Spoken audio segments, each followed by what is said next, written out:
Wunderschönen guten Tag zu der Gamescom 2020 Opening Night Live. Und wir werden gleich von Jeff Keighley erfahren, was es so Neues für Sachen gibt für unter anderem die PlayStation 5. Man hat schon bestätigt, dass Ratchet & Clank Gameplay gezeigt wird. Viel anderes weiß ich noch nicht, allerdings hat Nintendo bereits abgesagt.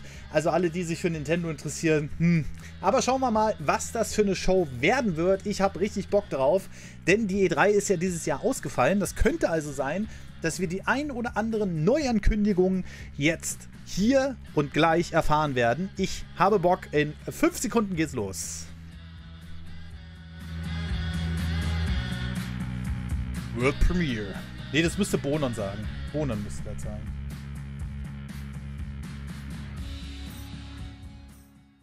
Hello and welcome to the Gamescom Opening Night Live 2020 pre-show. I'm Kyle Bossman, and this is my hot and stinky apartment. I realize you probably have a lot of questions right now. Ach, jetzt ist die Pre-Show. Like, who is this guy? Na toll. Important. Is this Ich glaube, dieses Mal werde ich das erste Mal eine Sprungmarke Just to be machen. clear, this is the pre-show. This is you and me for the next 20 minutes getting excited about Opening Night Live proper, the big show. Lizard, 100 That Biddies. one is going to look nice. That one's got Jeff Keighley. That one's got a budget. It's gonna Naja, be sie haben ja fancy gesagt, looking, 20 Uhr not geht's los, like ne? this. Einfach And then you might be cutten. thinking, Oh, den muss ich ja noch wait, schneiden, Martin. Is the next 20 minutes just this guy with his headband talking to me about stuff? No. It's going to be some of that. But most of the show is Schöne trailers. Lampe We hat have er. world premiere trailers right here for the pre-show. If anything, my job is just to Arbeit. smile at you and fill time in between trailers. Hör doch auf.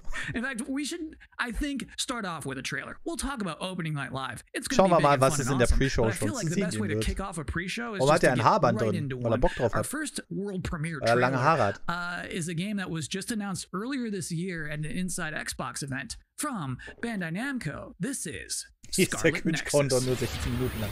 World Premiere. Ich kann das nicht so. Bonon. Bonon. Oh, Xbox. You have to be prepared for anything. Intruders were just detected.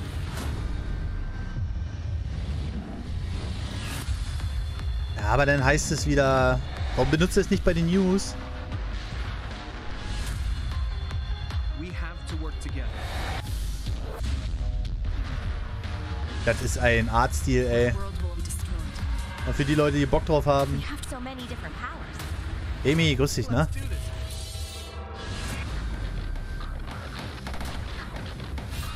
Ich glaube, das ist was für Andy, würde ich jetzt mal behaupten. And I have mine. Stream etwas lauter. Kriegen wir hin. Kriegen wir hin.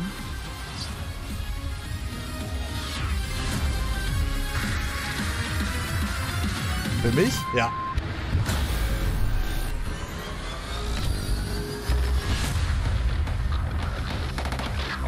Scarlet Nexus. Okay. Aber cool gemachter Trailer, ey. Gefällt mir. So, Nintendo Direct ist damit schon mal am Sack.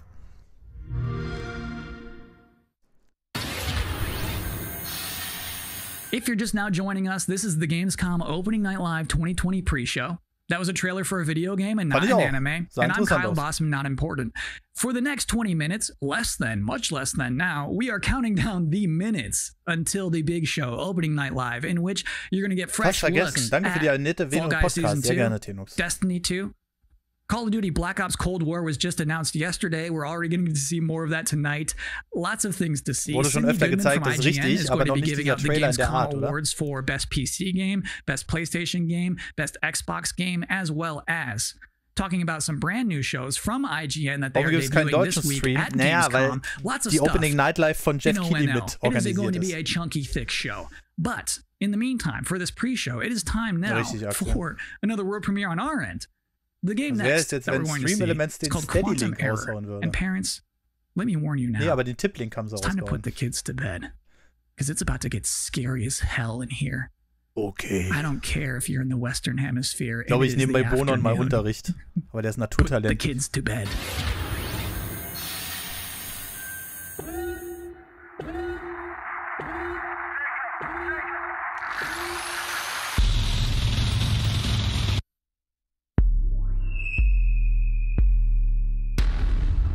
Finally, we did it. Dieser... Ey, auf den Shooter habe ich auch voll Bock. Ich hoffe, der kommt zum Release.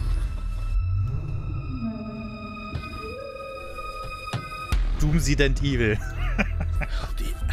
Alter, leck mich am Arsch. Ach, das wird ja wieder. Ach, das wird ja wieder. Da müsst ihr mir Geld für zahlen, wenn ich das im Stream zocken soll, glaube ich.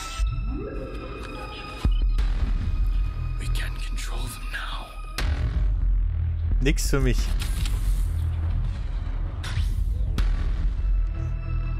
Sieht richtig gut aus, ey. Alter.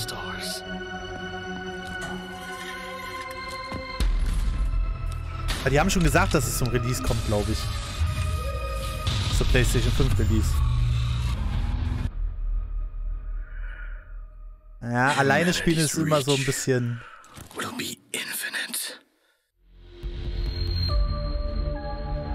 Strafspiel für die NEC. Quantum Error.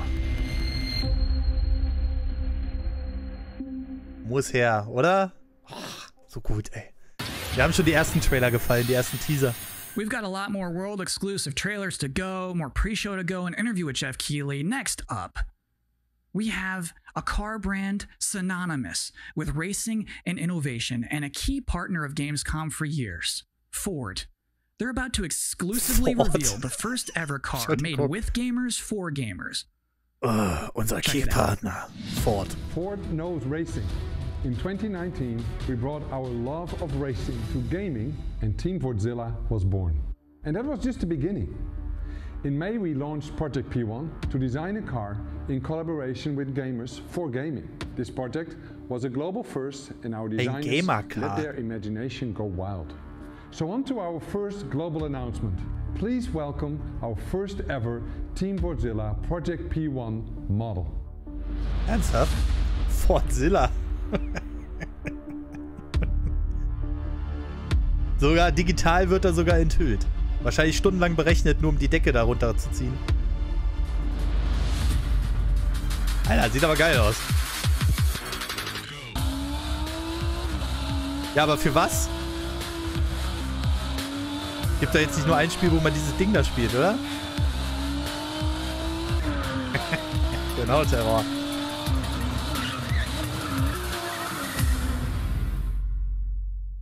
And now our second global announcement. You got us so excited with Project P1.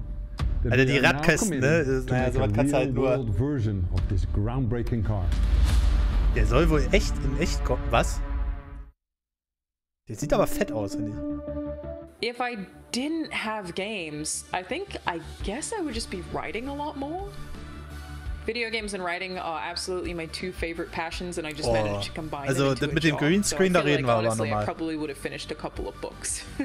If there was no game, what else would I do? I mean, I like tech, but you need to do things on the technology, and so if I can't play things, if I wasn't into gaming, yeah, it'll be a lot of TV watching. If there's out there a universe where I'm not a gamer, then I probably would start to game. I think I will try something to put some smile on the face of everyone. I would watch a lot more movies and read more books. Kennt doch keiner. And get bored.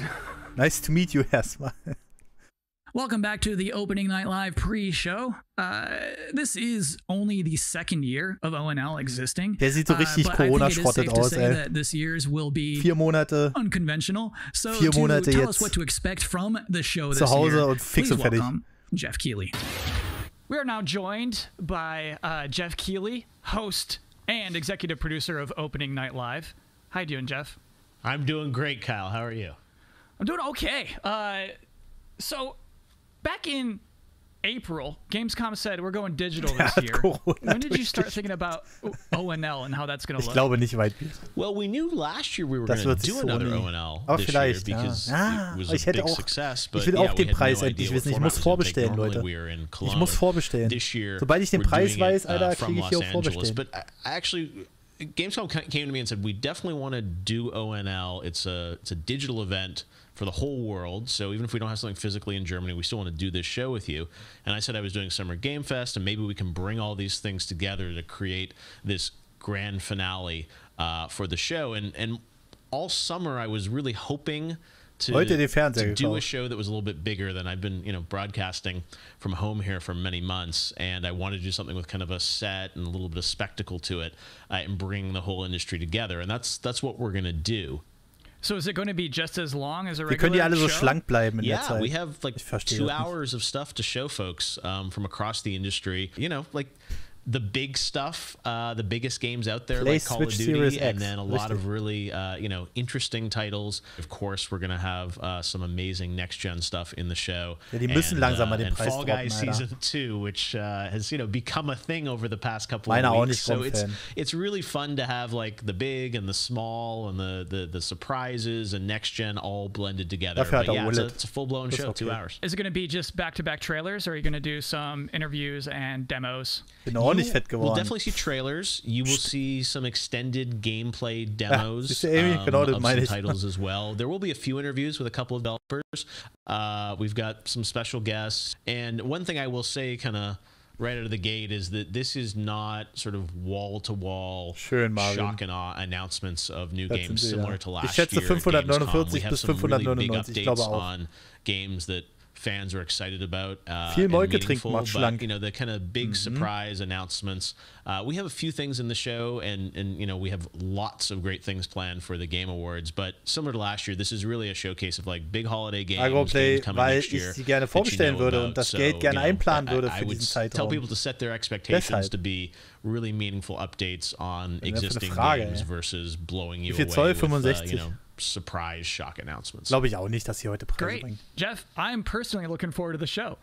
Well, me too. It's been really fun to build this, but even working with our team, it's been challenging to do things safely Ich hoffe an in OLED the era of COVID, and it's meant a lot to me that Gamescom has said we still want to do this show, and I think for all of us in the industry, we want that big showcase. So I'm just really excited to honestly leave home, ja, 65 Zoll in diesen 8 Quadratmeter Raum hier. Das ist wie Kino. If we do it right, we're going to hopefully create that magic moment that Alter, we haven't guck dir mal die felt aktuelle this summer, News an und guck mal auf meine Hüfte, Marvin. Pre-taped, and they've been great and lots of cool game info, but I really wanted to do something live with a lot of energy to it. 600 Euro kannst du ja if gut we do things planen. right, that's what people are about to see. Very cool. Good luck with everything. Thanks, Kyle. Thanks for hosting the pre-show. I'm doing my best. So just so we're all on the same page about what just happened, that was basically an interview with my boss using questions that I mostly already know the answers to. Richtig. So considering all that, I think that went pretty well.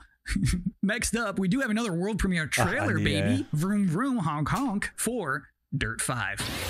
Können wir den gegen Bonon austauschen? Bonon hat hier seinen ersten Hype hier gerade und ist nicht da.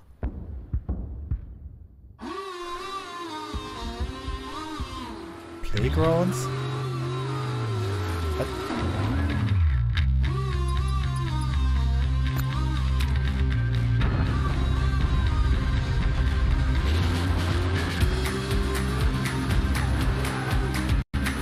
Streckeneditor. Alter, der Stream von Gamescom leckt aber manchmal, ne? Das ist ein bisschen eklig. Ich kann ja mal versuchen, das runterzustellen. Ob wir denn ein bisschen bessere... Das sieht zwar all aus, aber...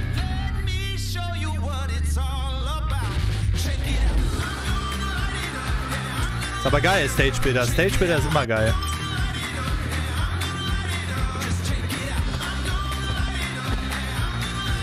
Die Handvoll 56 Jahre. Ja. Und erstmal herzlich willkommen an alle, die hier jetzt followen. Dankeschön.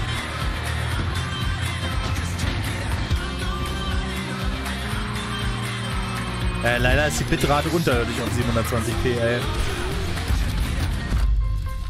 Eieiei. Aber immer noch besser als Lex.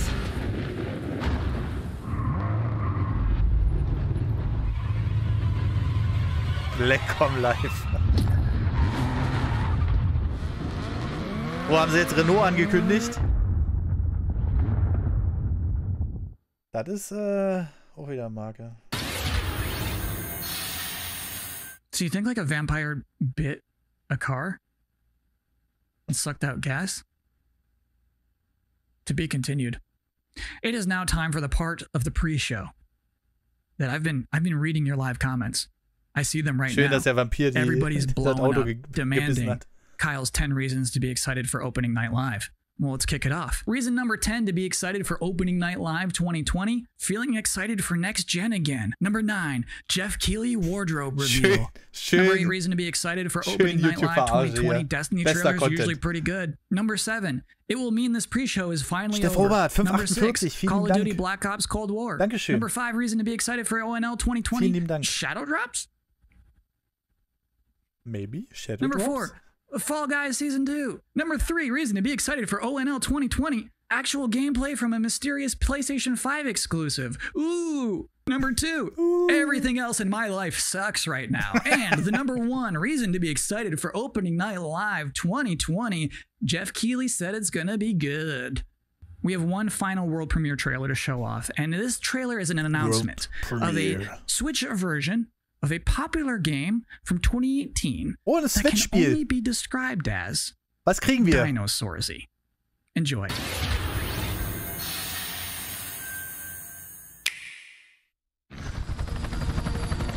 I think that things are going to turn out differently, huh?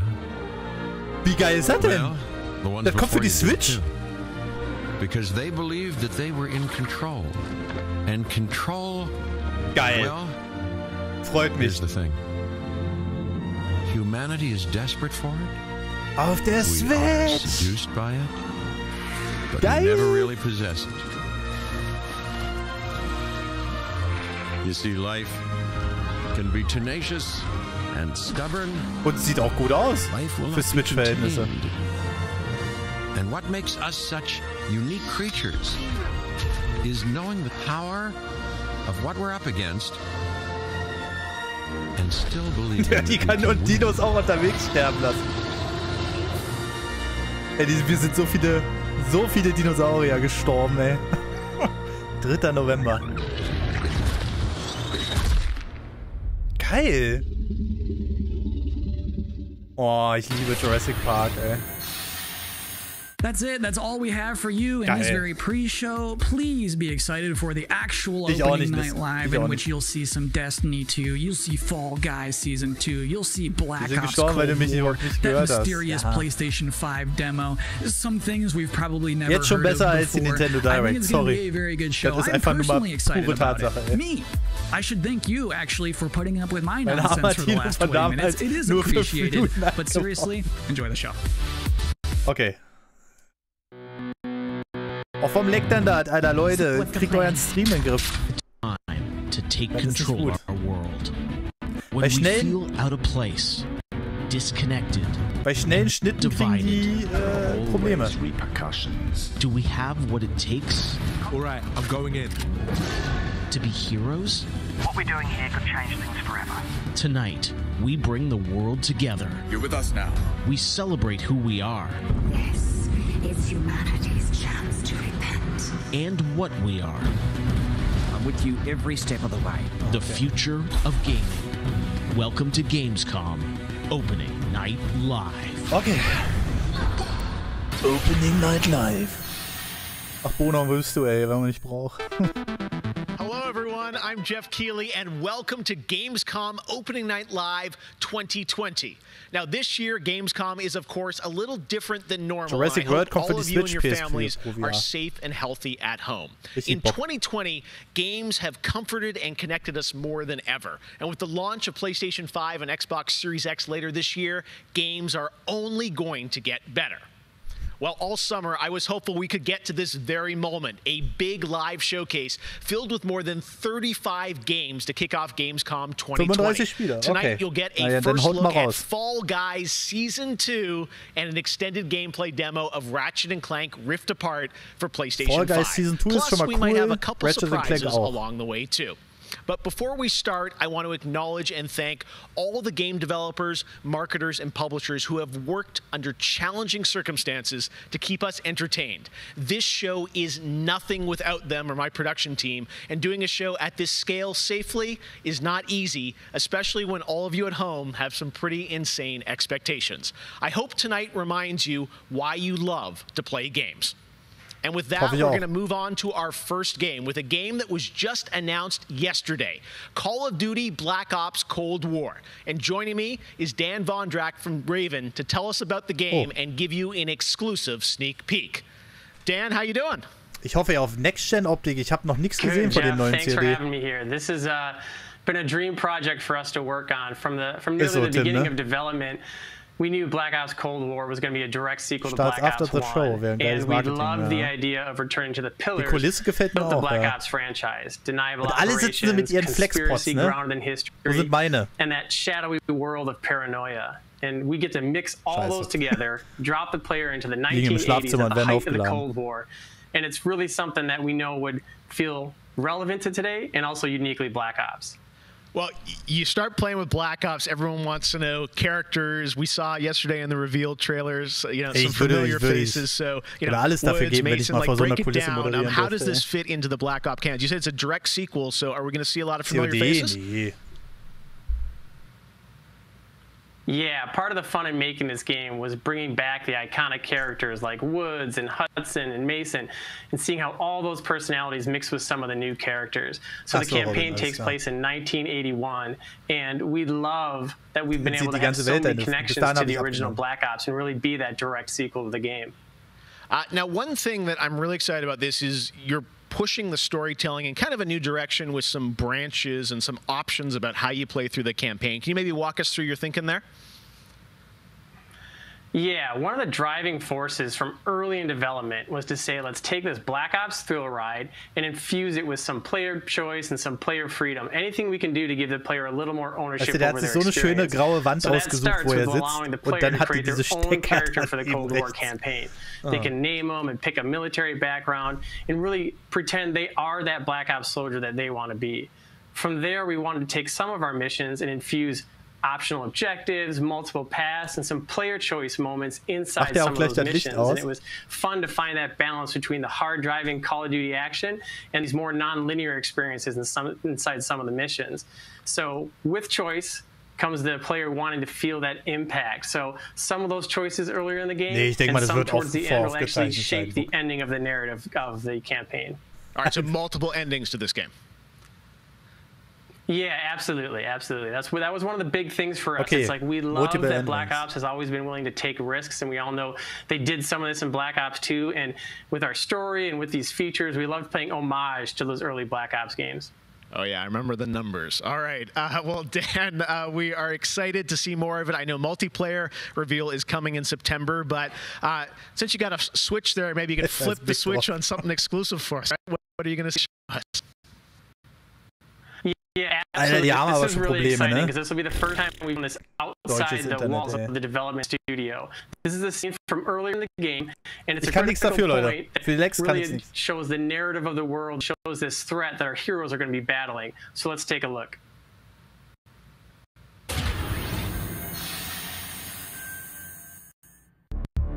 Boah, Alter, der Stream geht gar nicht. Immer wenn es umschaltet auf eine neue Bildquelle. Detailed information from the Manhattan Project was stolen from Los Alamos by the Russian spy known as Perseus. Ich gehe mal davon aus, dass das der Trailer ist, den es schon gab, ne? Ich habe den noch nicht gesehen. Vietcong soldiers orchestrated by Perseus attempted to steal an American-made nuclear bomb from a U.S. firebase. 5 days ago, while on a mission, we acquired intel that Perseus is in play again and planning an attack on the West. Aua. Ich hab gegen meinen Monitor gehauen. Perseus. The CIA's analysts consider him to be the single largest threat to the free world. Mr. Hudson, we're all aware of Perseus. We're also aware he's more myth than fact. I mean, personally, I think he's nothing more than the Russian boogeyman. General Haig, allow me to introduce the man best suited to respond to that. CIA clandestine special officer Russell Adler. He's one of the few people who even come close to capturing Perseus. Mr. Adler, why should we take this Perseus threat seriously? You don't have to, sir. 35 Spiele, ich denke mal so 1,5 Stunden. Then a lot of innocent people are gonna die. Why do you say that? Sir. Every time Perseus has come into play, it's shifted the balance of the Cold War. After 13 years of silence, if he's active, something big is gonna happen. Something that will affect the free world.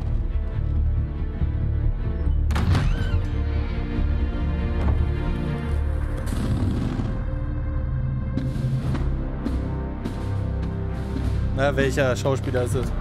Mr. President. Sir. Mr. President. Mr. President, this is Jason Hudson and Russell I know their names. Who do you think approved their last mission? Is the threat real? Yes, sir, we believe it is. Can you stop Perseus?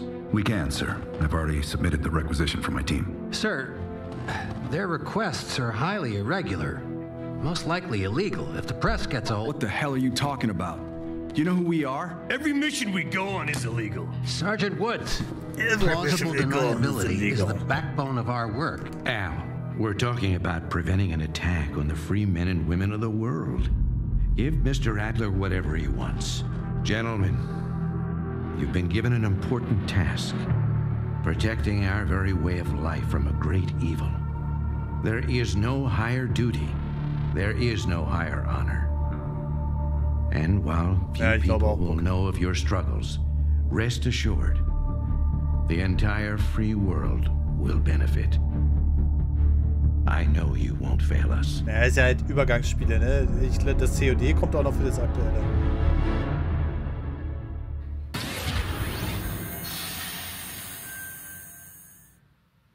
Tonight we have some new game announcements for you guys as well, including this one, a new next-gen narrative action-adventure game from Reflector Entertainment in Montreal. It's called Unknown 9. The game tells the story of Haruna, a woman raised on the streets of India and haunted by visions of her own death. Haruna struggles to understand her mysterious innate abilities to manipulate the unseen. Check out this first look. Ja, natürlich wollen die Leute in-game. Aber Leute, wir werden heute auch einige Trailer zu sehen bekommen, das ist ganz klar.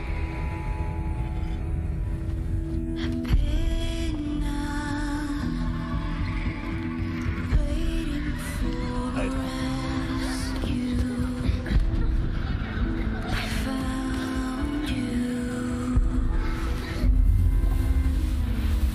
Oh.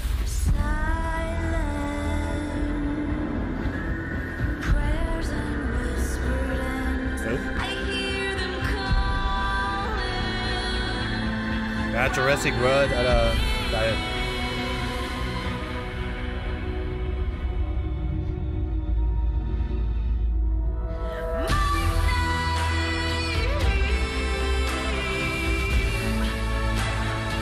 Als wenn sie jetzt gleich ihre Fähigkeiten erkennt und jetzt alle platt macht, ey.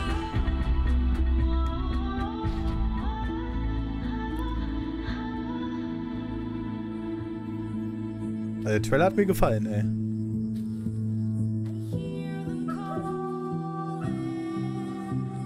Das ist aber leider auch nur wieder ein Render-Trailer, ne?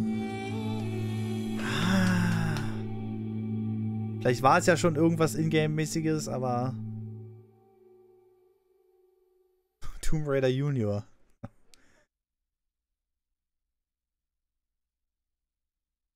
Okay, da scheint noch mehr zu kommen. Ich weiß, Speaker. All right, let's get to the gameplay. One of this year's biggest games has been Doom Eternal. Tonight, we've got an exclusive first look at the campaign und jetzt noch das expansion called Switch-Announcement The endlich Ancient mal. Gods Part 1. Check this out. Gameplay.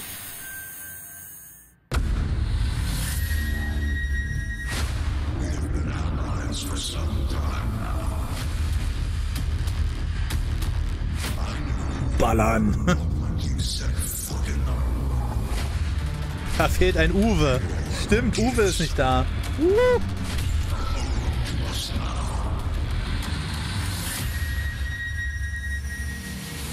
Oh, unter Wasser. Das ist ja was für Tim.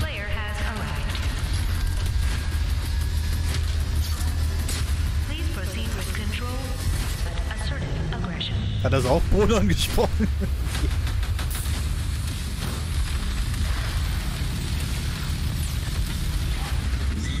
Resurrect the only ones who can save this world.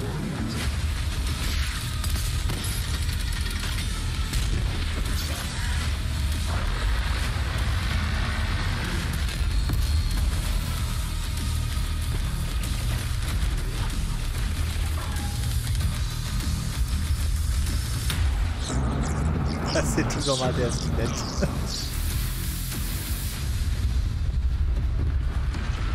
Was für die Scheiße kosten.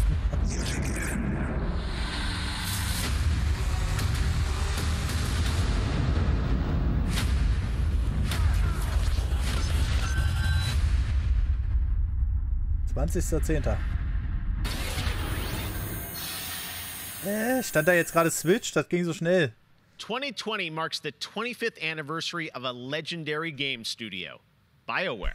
Tonight, Casey Hudson and the team wanted to give everyone around the world a little taste of what's next. Casey, over to you. Hey, Jeff. It's great to see you again. You know, 6 years ago, we were on the stage with you at the 2014 Game Awards, accepting the Game of the Year for Dragon Age Inquisition. And since then, we've been imagining new ways to use next generation Ich moderiere nicht von drin, ich stelle mich draußen hin an die Straße, wo man alle Autos hört. We're still in early production, but we thought it was time to give you the very first look at how BioWare's passionate team of developers are crafting this very special game. World premiere. Oh, BioWare. I've been at BioWare for a really long time, so I've got to see it grow up and turn from a company of 35 people to a company of more than 300 people. There's amazing people in the industry. There's amazing stories to be told with other people. I love that character so much. We're very experimental here at BioWare, so we're always coming up with new stuff. We're always trying to improve, innovate, and bring new characters to life for our players and fans to enjoy. The world of Dragon Age really has got it all. It's got frontier stories, it's got mystery, it's got hard-boiled detective stories, and of course it's all wrapped up in kind of a fantasy setting. You really feel like you're the hero in the Dragon Age world and you're saving people. Dragon Age to me is a wonderful world to play in. I am really excited. Oh, da sind sie aber noch im frühen Stadium, oder? Oh, this Who presents game in development. World, original flora, original wildlife, original architecture. That makes it fun to explore and discover. Ja, aber jetzt sieht man endlich mal was In the davon. next Dragon Age, you get an opportunity to see new things, new places, and interact with people who lived and grew up in these spaces as well. For the game we're working on now, we want to tell a story. What happens when you don't have power? What happens when the people in charge Was passiert, wenn du keine Power hast? to address the issues? Kannst mich fragen. The things that you can expect in the next installment are going to be stories that focus on the people around you and the friends and family you make. Weiter als Pikmin 4 auf jeden Fall. Something that we'll be able to look forward to in Dragon Age is a really close relationship with game characters who really become real for you. We want characters to either be loved or hated. One of the best examples of that is Solus. Half the community wants to kill him, half the people want to marry him, then another part wants to do both. They call me the Dread Wolf. Oh, Bonan. What will they call you when this is over? BioWare and EA has been one of the forerunners in using motion magic technology, and that makes it way more realistic when you're looking at the characters and the way they walk and Alter, was ein Arsch auf das für ein Videospiel, ne? Das ist schon so geil, ey. Und dann gibt es immer zwischendurch die Standardlaufanimation, die immer aussieht. Is actually a living, breathing soul. No, it's okay. That's the good kind of rumble. I actually design bosses. I help with the creature design team as well. So I do all of like the big threats that you have to go up against. Nobody dies on my watch. For the Wardens! Choice is a big part of what Dragon Age is as a franchise. The decisions you make can affect change in the world. Decision making can mean that a party member lives or a party member dies. And it means owning your outcome and reactivity to the choices that you do make. I just love the possibilities that Dragon Age offers us, and I'm excited to explore a lot more of them. To me, that potential is what gets you up in the morning. It's a fantastic opportunity every time.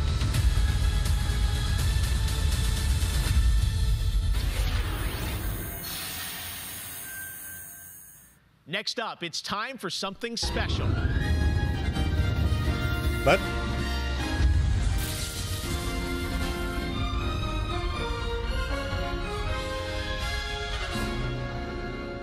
Great Scott. I think there's a serious miscalculation. Wow, wait, you're, what's his name? Back to the Future? I'm Emmett Brown, doctor of physics, not of medicine, and certainly not that quack from Rick and Morty. Oh, sieht yeah, we know who you are, but what Jeff, I did come back from the future to this precise moment on August 27th. Schön, dass immer noch die Rolle kann, ne? Because it's imperative we launch Surgeon Simulator 2 right now. And what exactly do you have to do with Surgeon Simulator? During the mid-20th century, Nicht Surgeon Simulator. Ich dachte, jetzt kommt was mit Back to the Future. Invented a state-of-the-art medical kommt von 2030 und zeigt was von BT mit 2. As the Surgeon Simulator Training Program. Now, 70 years later, das hypen die aber auch, ne? It's unbelievable. You can access the program through your computer and then be medically trained. Aber cooler Cameo-Auftritt. Leider ein bisschen zu viel Hype. Schade. Great Scott! This very moment. Tonight, I want to world premiere a few examples of some of the incredibly successful test subjects who have already completed the course. So you're saying a world premiere will save our future? Only time will tell. And speaking of time, I'm off to another world premiere, Avengers 26, The Return of the Son of Thanos, opening 2077. Frag ihn schnell, ob wir jemals eine Direct bekommen. The fate of the human race in your hands. Just make sure you play Surgeon Simulator 2. Ah, wieder Lex. Ich sag's nochmal, die jetzt neu dazugekommen sind, kann nichts dafür. Oder gibt es ein Back to the Future Cameo? Let me give him a little pat on the head. Where does this part go? There, we got it. He looks good as new. Now grab the good arm and bring it in here. We're dying. He's dying. Oh no! That's not right. My finger slipped. He gets the Jesus Christ! What about? He's perfect. Out no. Oh, schon da. Doc Brown introducing Jacksepticeye playing Surgeon Simulator. Ah, Doc Brown, Night Live. All right, well, if you thought that crossover was kind of crazy, wait until you get a load of this next game announcement that I don't think anyone probably saw coming. Check this out. Was haben wir denn kommen sehen?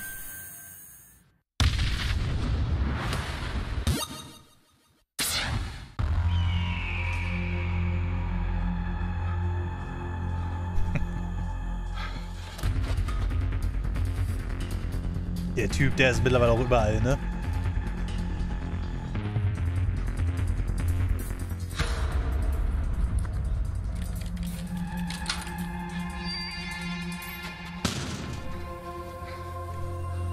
Bridge Constructor? Wer weiß.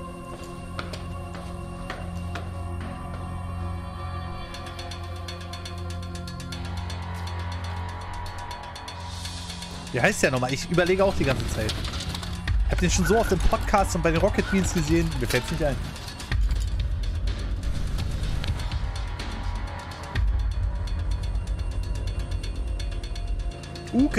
Uke, ja, genau. Mir ist nicht eingefallen, ey. Ist aber auch so ein ungewöhnlicher Name, ey. Oh, Zombies.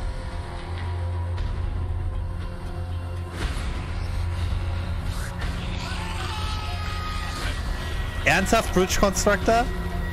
Nee. Ich dachte, das war ein Scherz. The Walking Dead.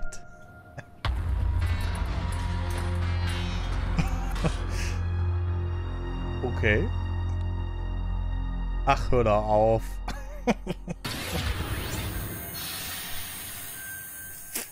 Als wenn einer da Tonight richtig is geraten just the hat. start of Gamescom 2020. Over the next 3 days, there are more streams from IGN and Webedia with in-depth looks at games, a digital cosplay contest, and some special new Auf der shows Switch? just for Gamescom. Yes, Your ein portal Switch-Spiel. for all things Gamescom this year is Gamescom Now, which you can check out at gamescom.global.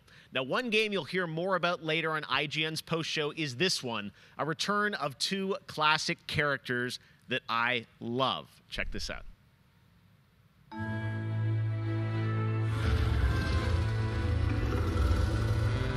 In a world gone strange.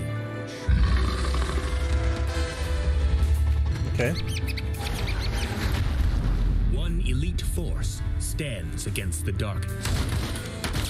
Ist das Sam and Max? But even they could use some Nee, help. das ist nicht Sam and Max. Here, slip on this little beauty Nein. for effect. Sam, I blind. Was? Oh, hello, miss.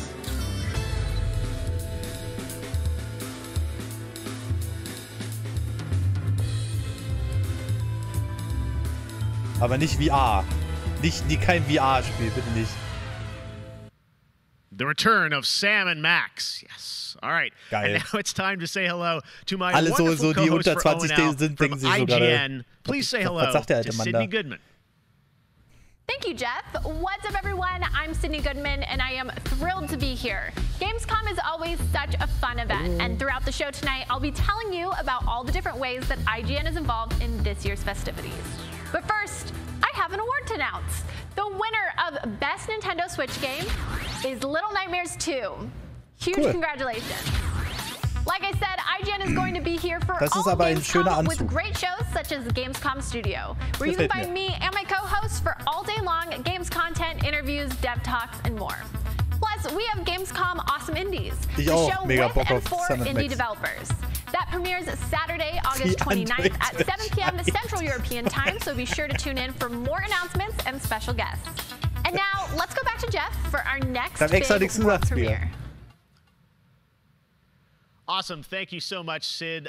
We are so excited to see what's in the Gamescom studio and also Awesome Indies, and I'm going to be on the Daily Show tomorrow, so looking forward to that. All right, well, on to our next game. In the next World of Warcraft expansion, players will journey beyond the mortal world of Azeroth to a place where no living soul has set foot before. The Shadowlands, the afterlife of the entire Warcraft universe. The infinite realms of the Shadowlands are watched over by different factions known as Covenants, 20 Monate, each holding Dankeschön. dominion over a different aspect of the afterlife. And depending on how someone lived their mortal life, they may end up as part of one of these covenants when they cross over into the Shadowlands. Today, we're excited to give you a closer look at the noble and pure Kyrian Covenant from the realm of Bastion, who are charged with carrying the souls of the dead into the beyond. So sit back and get ready for the world premiere of Bastion, the first in Blizzard Entertainment's new 4-part series of animated shorts called Afterlives. Enjoy. Ich glaube nicht, dass das Greenscreen ist. Das wird schon eine Wand sein, oder?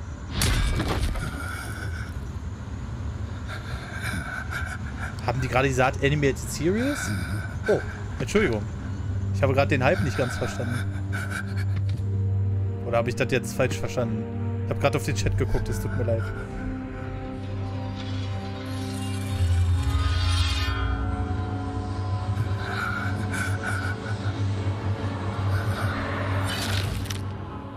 Light, save my soul.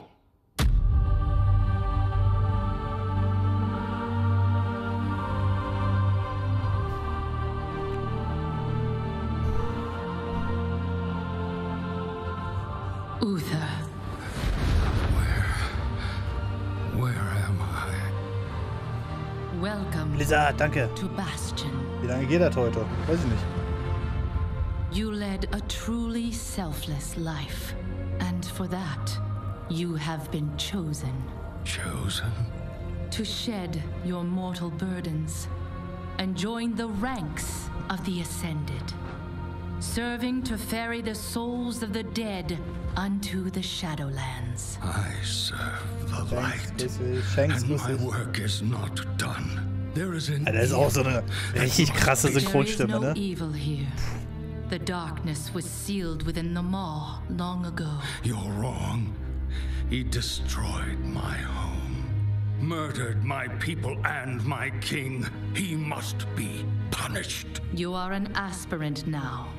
You must accept your new purpose and purge yourself of this desire for vengeance. What I desire is justice. Devos, why are you training this soul? It is beneath your station as a paragon. He cannot let go. he continues to demand retribution for his death. And this concerns ich könnte mir vorstellen, dass die Warcraft-Fans jetzt richtig ausflippen. Ich bin hier gerade so ein bisschen lost, ey. But this one seems broken, Thenios. Unlike any soul I have seen, I have begun to wonder whether he was deemed worthy of Bastion. By mistake. Ja, ich flippe aus. Okay. Wusste ich's doch. Bis 22 Uhr. Ui. In time, he will forget. Der Upload wird ja lange dauern. Ja. Our ways. Trust the path. Wenn du lost bist, einfach einen auf Uwe machen, merkt schon keiner. Devos, how long must we train? Until you are ready to ascend. Awesome. And what is keeping me from ascension?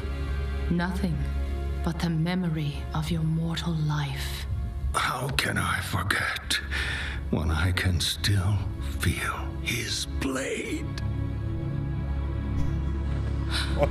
Your soul is wounded? Who did this to you? He was my student. He betrayed us all. Show me.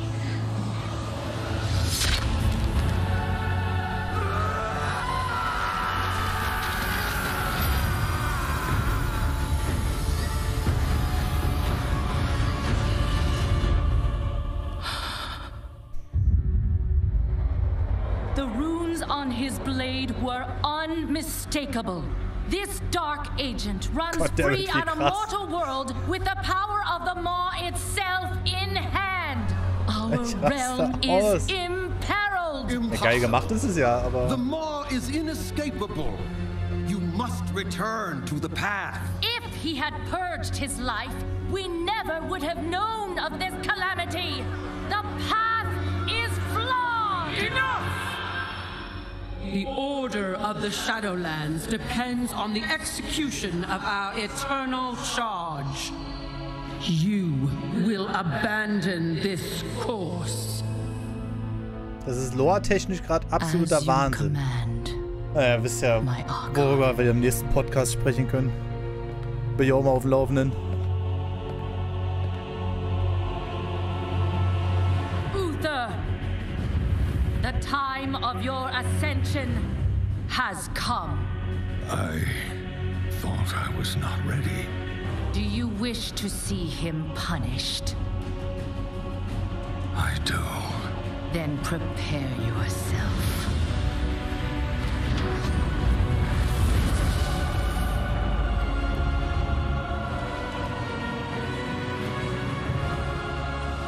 The moment he falls, we will claim him.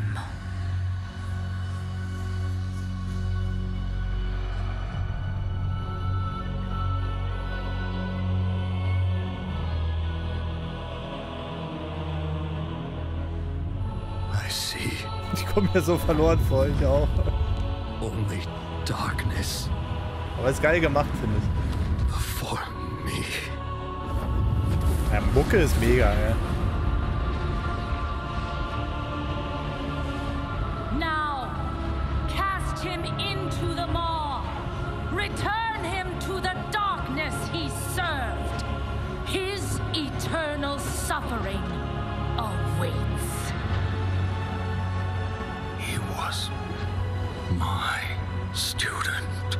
Remember what he did and take your vengeance. Not vengeance. Justice.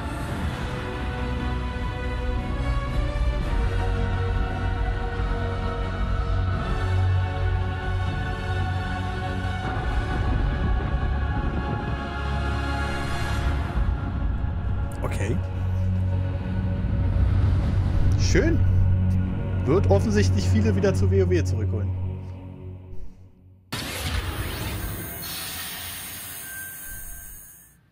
All right, hope you guys enjoyed that exclusive look at Bastion. Now, we know many of you can't wait to experience Shadowlands, and our friends at Blizzard want you to know the wait is almost over. Keule, danke dir. Vielen lieben Dank.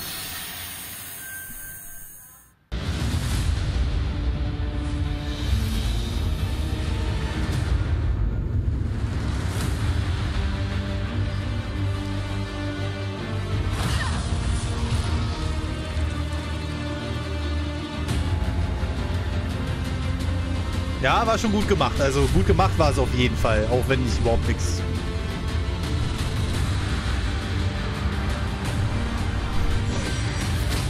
...27.10.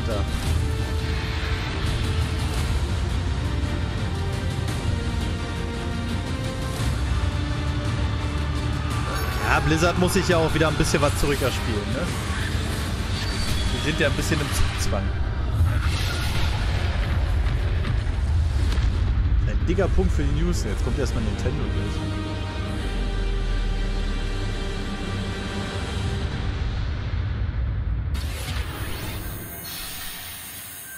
Back to the roots. October 27th. It is official, and we have so much more opening night live still to go for you. Ratchet & Clank, PlayStation 5, much more. Stay tuned. All right, but now it's time for the announcement of a new universe that is coming to gaming for the first time with a project from a Canadian studio. Check this out. Erstmal wieder Lex. Oh, kriegt das den Griff, oder? Have returned. They corrupted, divided, conquered. Until finally. Boah, Leute, Alter. Ist das euer Ernst? Hallo?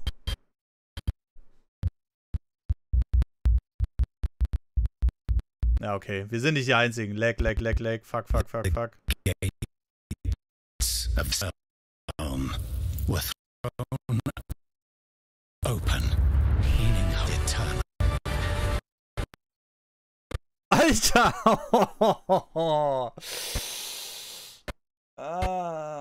Ja, definitiv Terror. Alter, das geht ja gar nicht. F steht für Respekt. Ich würde sagen, dieses Mal steht es für Fuck. Ja, okay, 2021 kriegen wir irgendwas mit World of Warcraft. Quatsch, Blödsinn. Mit Warhammer. Oh Gott, sie werden mich alle umbringen. I had some masked fun. Alter, was ist hier los? Oh. Crash, of course, let's bring him out, everybody. Crash Bandicoot.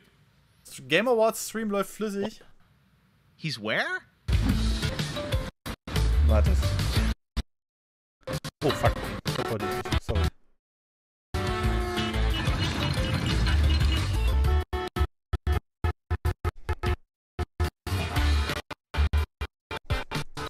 Alter, das geht gar nicht. Was ist hier los? Tell us more about what we just saw. Das echt flüssig. Lou stuttered from Toys for Bob. Lou, what did we see there with Crash and the Gamescom bot? Apparently you saw him wandering around Cologne, but nicht, oder? What he was hinting at was kind of our reveal of what we new style of level that we are announcing here today. Okay, so how do these flashback levels kind of play into the overall Crash 4 narrative? Wo der Kanal von Gamescom überlastet. They are kind of a peek back in time to the 90s when Neocortex was actually testing on Crash and Coco before the events of Crash Bandicoot 1. And they're kind of these devious puzzle rooms that we've made, and they're really hard and they're really awesome and they're super creative and we can't wait to get people's hands on them.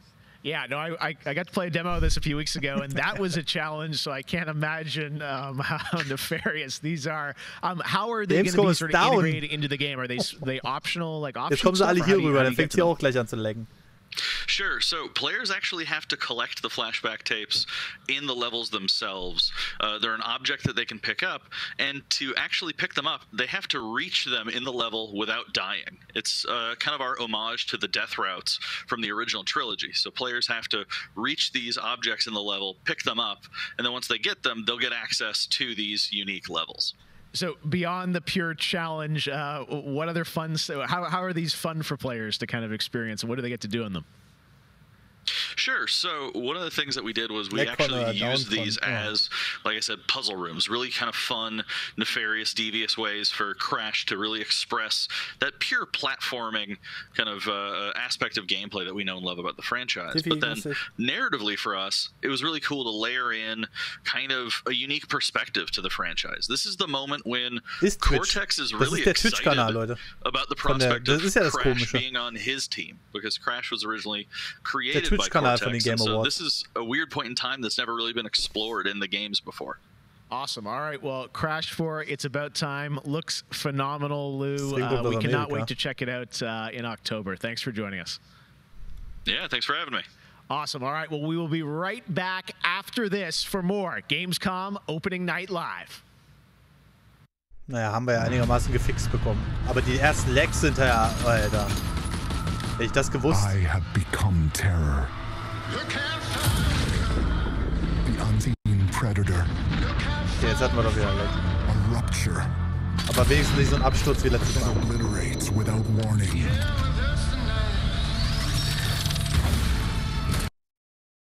Oh Leute, Alter, ich rast. Entschuldigung. Boah, da krieg ich einen Macke, ey. Ich hasse sowas. But together, this entire planet will fear us.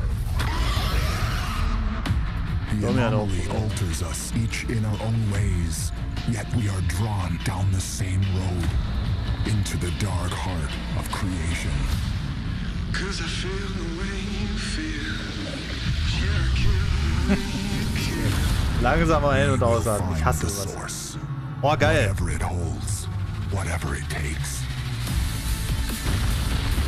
Das durfte ich übrigens, darf ich das überhaupt sagen? Ah, ich kann ja sagen, dass ich es gespielt habe. Und ich muss sagen, die neue Version ist echt geil. Davon habe ich ja damals auch einen Vlog gemacht, als ich in Polen war, in Warschau.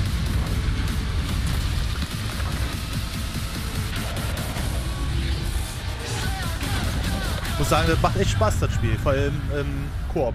Outriders. Alles gut, TV. Let's Play. Das ist schon okay. Welcome to the Hyperscape. Enter a contender. Yes, Bonon, grüß dich. Da ist er. Hey, Terror, ja? Bonon! Ich kenne jetzt alle hier, Bonon. Time to party.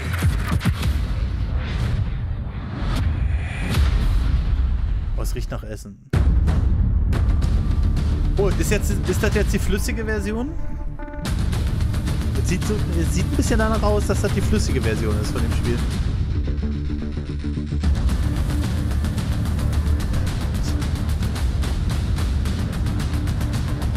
Bonon ist jetzt berühmt, ja. Der Synchronsprecher Bonon ist interessant.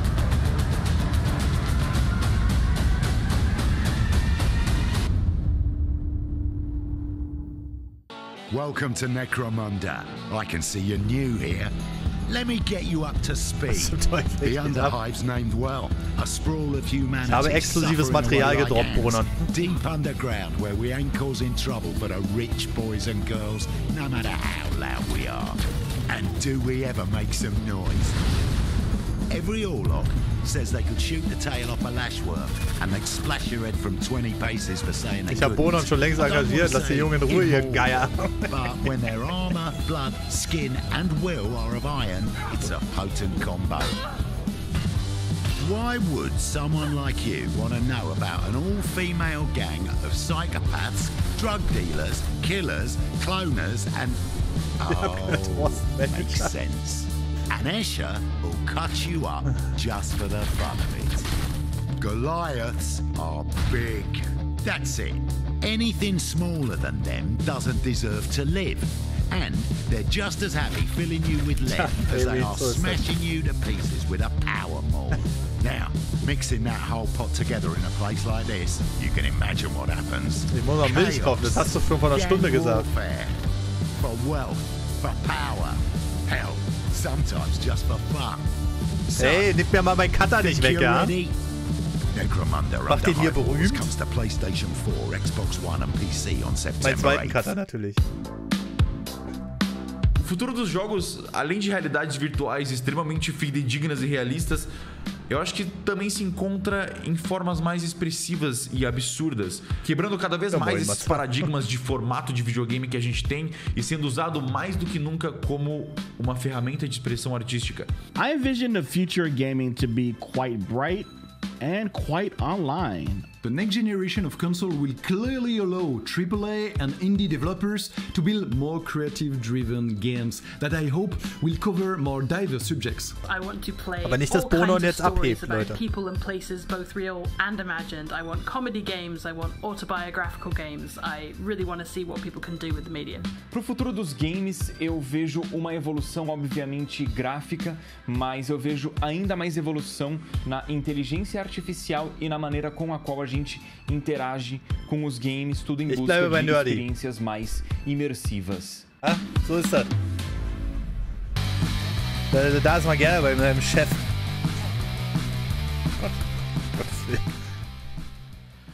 You know, one of the things I love about opening night is that we can show you the biggest games in the industry and also smaller titles that should be on your radar.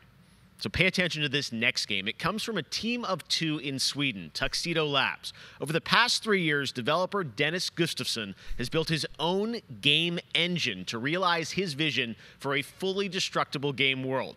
What he's building has absolutely blown me away, so I asked Dennis to prepare a special trailer just for tonight. I hope you're equally inspired by the ideas in this next game. Definitely one to watch. Teardown. Teardown kennen wir doch auch schon. Warum ist das eine World Premiere? Versteht das immer nicht. Ich weiß nicht, was heutzutage alles eine World Premiere ist. Geht's da denn nur um das Gameplay, was World Premiere ist? Weil das Spiel an sich kennen wir ja.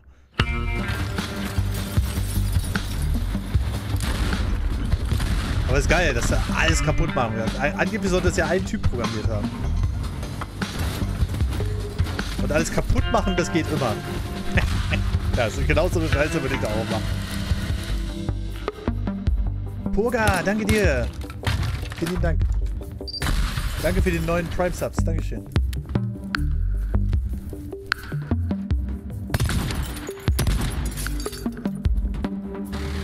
Von 2 Leuten. Entschuldigung, Jan, dass ich manchmal nicht den Chat lesen kann und gleichzeitig zuhören kann.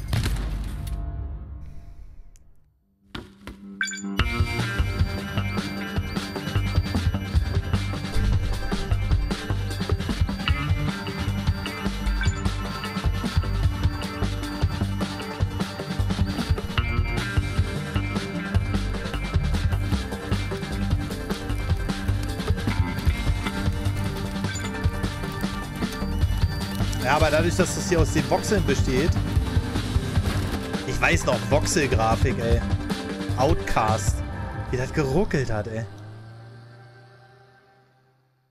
Da gibt es endlich ein Release. Ich hab Bock drauf. Das ist der Stream wahrscheinlich. Last year at Opening Night Live, we announced Little Nightmares 2 to the world. Well, the team at Tarsier Studios hasn't shown anything since, but that changed right now.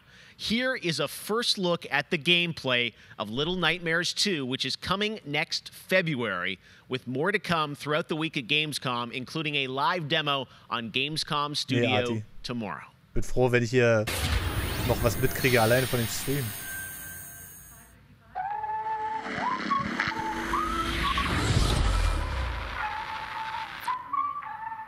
Nice. All right, thank you.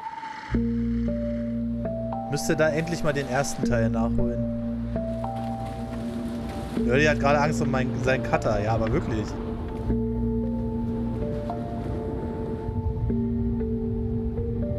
Mehr als 1 Million YouTuber. Ja, Matze. Ist halt auch mein Content, ne? Also. Darfst dann immer nicht vergessen.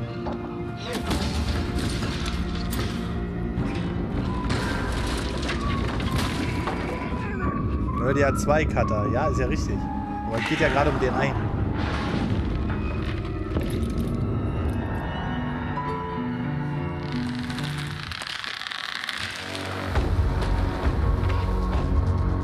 Das sieht aber gut aus, ey. Das scheint ein Koop-Spiel zu sein. Haben sie ja schon mal angekündigt. Aber mit wem könnt ihr da zusammenspielen? Ich glaube mit Tim.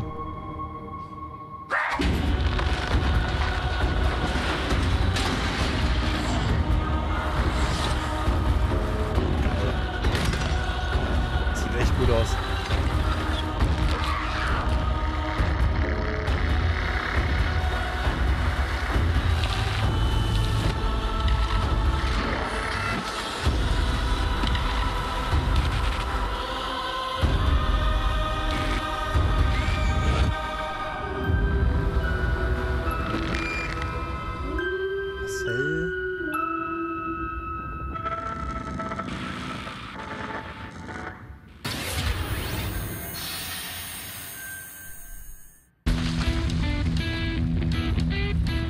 WWE Hall of Famer Jerry the King Lawler, and I'm reuniting with my old buddy Mauro Ranallo to bring you all the over-the-top action. Ich glaube, das kann ganz witzig werden, das Spiel.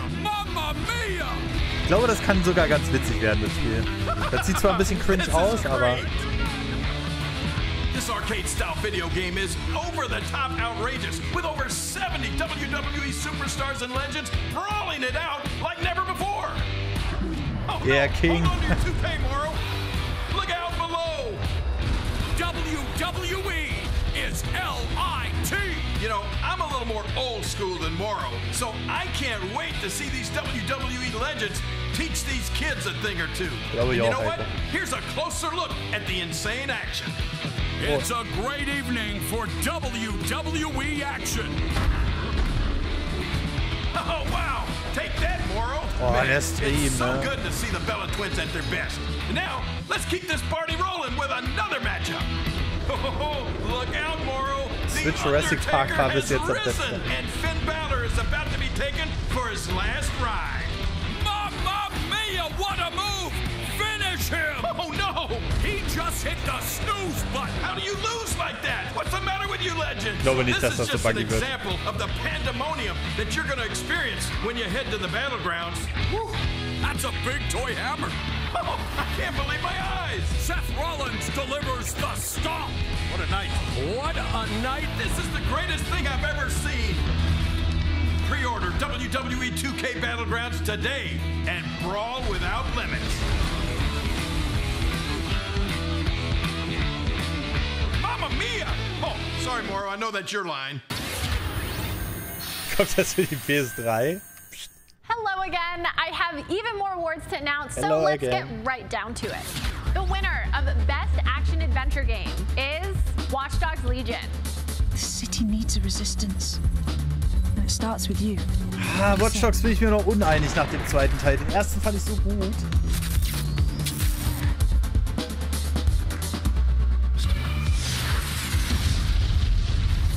I'm the perfect shot. The winner of Best Action Game is Star Wars Squadrons. Alter, Squadrons wird richtig geil, glaube ich. Sieht so gut aus, finde ich. This is gonna be close. Die Oma bei Watch Dogs, ja. The winner of Best Multiplayer Game is Operation Tango. Operation Tango. It takes two to save the world.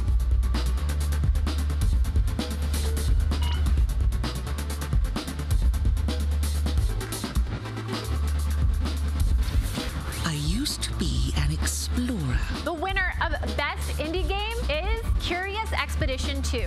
Das sagt mir gar nichts. Sieht aber irgendwie cool aus. Believe what I had witnessed. Ich mag diesen alten Stil. It was time for the world to learn my name. Congratulations to all the winners. As I mentioned, IGN will be here for all of Gamescom with great shows and new ways for you to get all your gaming news. Check it out. Gamescom 2020 is the heart of gaming, and you can keep to the beat right here on IGN. We've turned the single biggest show in gaming into 5. Gamescom Now is your virtual show floor with up-to-the-second live coverage. Gamescom Daily Show, Gamescom's first ever late-night talk show, our Gamescom Awesome Indies Show, the freshest deep cuts in indie gaming, and finally the Gamescom Best of Show, including the Gamescom Award. Gamescom 2020 is available on IGN and wherever you stream Gamescom Now. Ich komme hier gerade vor wie bei einer amerikanischen Werbung. And now it is time to talk about that best action game winner, Star Wars Squadrons. This is a new immersive space combat game from Motive Studios that delivers the ultimate Star Wars pilot fantasy. We've missed those. In Squadrons, you'll suit up and fly for both the New Republic and the Galactic Empire across intense 5v5 multiplayer battles, as well as an all-new authentic single-player story set after the events of Star Wars Episode 6, Return of the Jedi.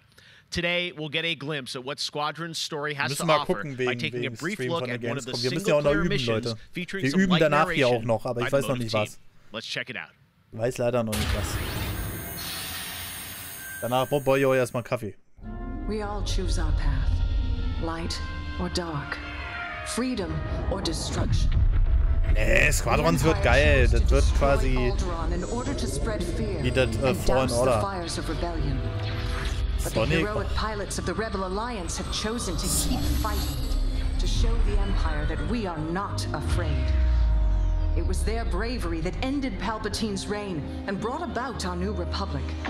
However, the Empire lives on, shattered though it may be. Definitiv CKC üben. Ja, ist ja gut. Are edging toward the Bormia sector, hoping to end our new Republic before we find our footing. As their empire collapses, they try to tighten their grip. Mir hat der Benjo gefallen. Es war langsam. Schönes Spiel, aber sehr langsam. Muss man sich drin fühlen. Ist das dieses Star Trek? Change our galaxy for the better. Ist ein besseres Star Fox, Alter, wenn das Star Fox ist. I'm Suzanne Hunka, narrative producer on Star Wars Squadrons. Our single-player story is one of daring pilots and deep-seated rivalries. Ich hab Bock da drauf, Leute. Hunt down this Starhawk and eliminate it. Gladly, Admiral Sloan. Over the course of the story, you'll fly as two pilots on opposite sides of the war. And, like all modes in Star Wars Squadrons, you'll have the option to experience every mission fully immersed in VR. Ist natürlich auch geil, ne? Rogue Squadron. I hear you're the reason I was able to finally get a comm through. Today, we're giving you a glimpse of an early Imperial mission behind enemy lines. One of our spies, Agent Thorn, has discovered Alter, Leute, ich kann euch ja mal zeigen, was ich von meiner Freundin zum Geburtstag gekriegt habe. From an orbital outpost above Hosni and Prime. Behind enemy lines, you'll have to eliminate perimeter defenses. Finde ich ja When you've secured the area, geil, ne? you will escort the Gladiers to the outpost, and our extraction team will acquire Agent Thorn. Once Thorn is secure, reach your Gozanti cruisers and return to the Overseer. Cover our escape and escort us to the jump Ja, ich hatte schon lange Geburtstag. Republic Corvettes inbound. Move, Titan. Ladies, change course and keep Agent Thorn safe. Titan 3, take out those fighters. Understood. Das hat schon was. Das hat schon was. You have my thanks, Dankeschön. Squadron. No time to celebrate. Move on.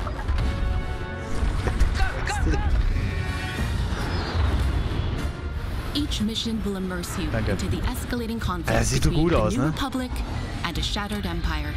Debrief with your squad mates between missions. You're our new wingmate. Customize and master all 8 starfighters and join the galaxy's finest. I need you focused and ready to go. From bombing runs at the Nadiri dockyards to setting a trap in the Xavian abyss, the story of these rival squadrons will push the war to the brink and define the galaxy for years to come. I look forward to seeing you in combat October 2nd.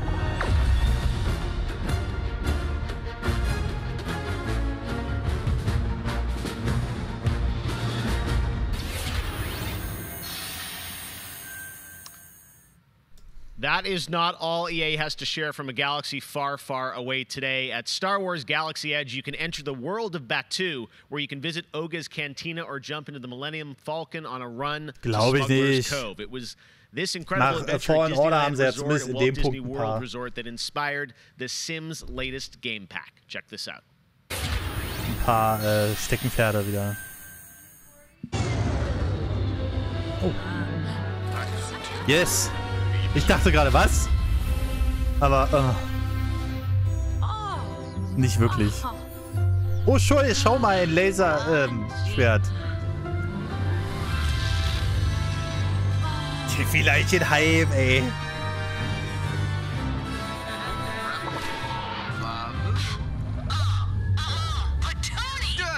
Schwert.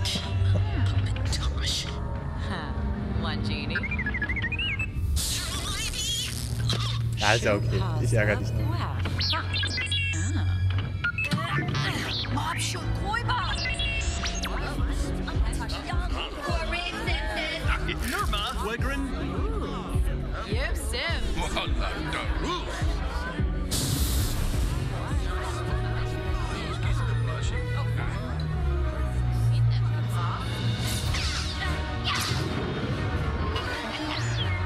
Das ist die Lootbox.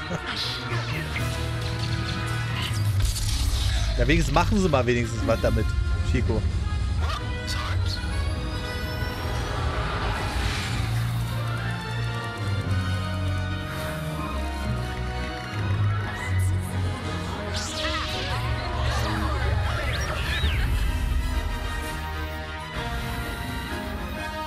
Achter, 9. Auch nicht mehr so lange hin.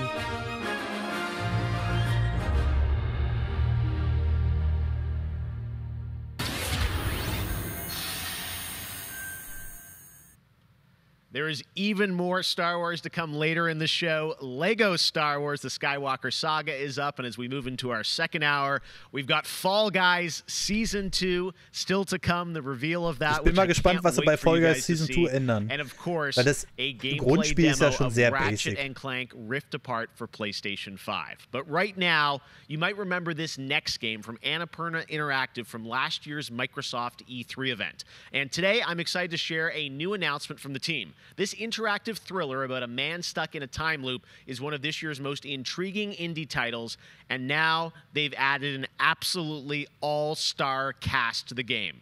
Here's a whole new look. Schlagen oder treten wäre geil. Ja, irgend sowas, ne?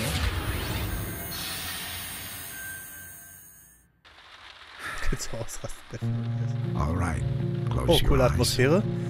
I want you to think of a flower. Look at its contours, its curves. Oh. Now I want you to imagine it Heute Release? changing, moving backward, returning to its bud. Ist das Think of that bud, unopened. Look at it as a whole, then silently repeat these phrases. May you be free from suffering. May you be free from fear. May you know peace and joy. William Dafoe.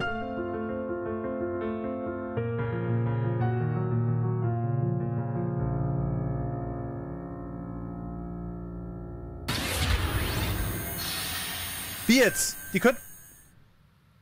That's going to be a really special indie game. So glad to announce that here on the show. Now, last year at the Game Awards, we announced Godfall, a new looter shooter coming to PlayStation 5 and PC from Counterplay. Tonight, we've got a quick sneak peek of one of the new Valor plates with more footage coming as part of Gamescom 2020. Check this out.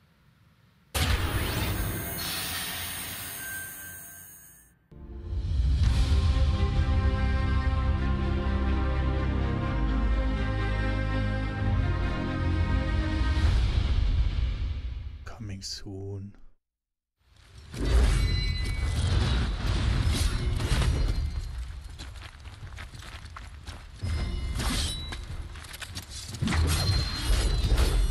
Der Teppich aus Shining zu sehen. Ach geil, geiles Detail.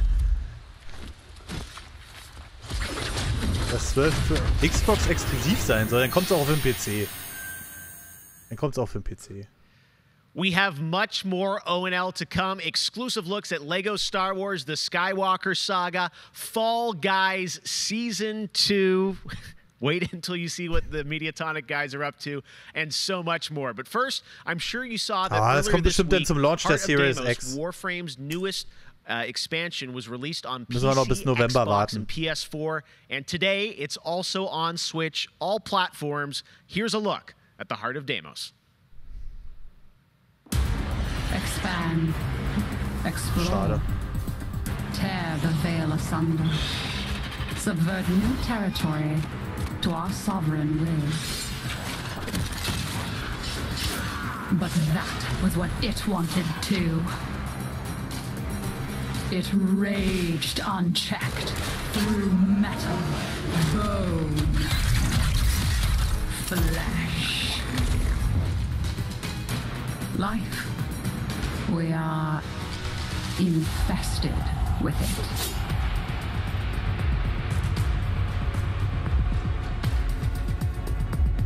What? Visitors? Now, the gateway is failing. The jaws close. The final heartbeat approaches.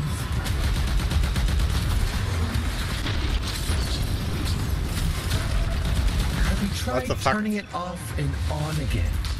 But before we fall, we shall scream. There is one who will hear the heart of day. Kanntest du mit Turner? Sah sehr gut aus. Leider sehr kurz. Ja, Executor ist mir egal, den spielst du auf dem PC. Oder vielleicht kriege ich ja eine Xbox von Microsoft. Discovering or rediscovering video games during lockdown, whether it be older people or bored teenagers or middle-aged parents who suddenly find they have to do something together with their kids. And I think I've given out more advice about video games in 2020 than any other time ever. And as a result, it's more important than ever that we keep making different, interesting things for folks to play. A pandemia pela qual a gente está passando tem sido um período difícil a todos. Então, nesse momento, eu acho que a gente precisa lembrar de mostrar mais empatia, demonstrar mais amor, mais carinho e saber que a gente vai sair dessa juntos. Vai ser difícil, mas isso tudo vai passar. I hope everybody gets healthy and safely through this corona virus time. Care about other people and ja, schön oben stehen hat Düsseldorf. Jogos são, na minha opinião pessoal, a forma de arte mais incrível de se expressar. Eles englobam tudo: música, arte, escrita, e você tem a chance de controlar e vivenciar essas experiências você mesmo. Höchstens als Streaming-Box oder so. É maravilhoso. Jogos são puro amor. Wie man sieht, es ist Obst im Haus.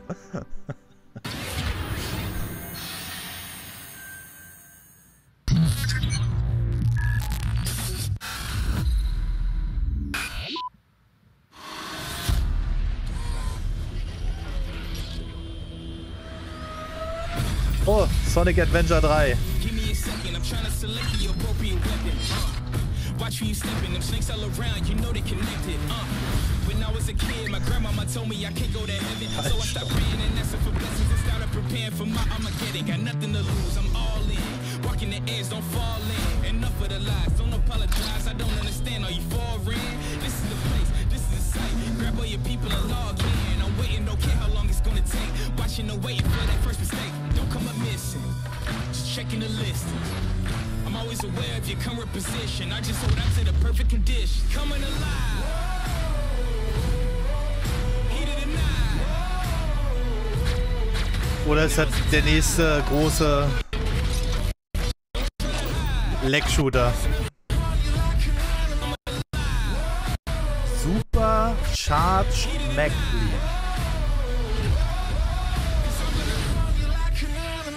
Override 2. Es gab 1. Oh Gott, ey. Ich werde sowieso in den Kommentaren aufs Maul bekommen.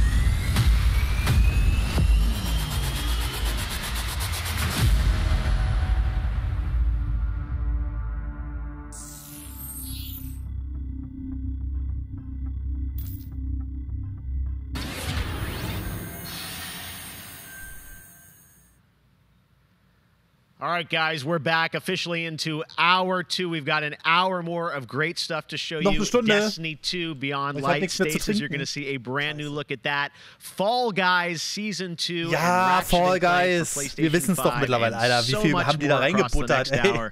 Opening Night Live continues, and it just is the start of Gamescom 2020. But right now, on September 25th, Mafia Definitive Edition launches, a comprehensive, built-from-the-ground-up remake of the original Mafia. Tonight, we've got the exclusive debut of the next trailer, called A Life of Reward Too Big to Ignore, which deals with Tommy's induction into the Salieri crime family. Check this out.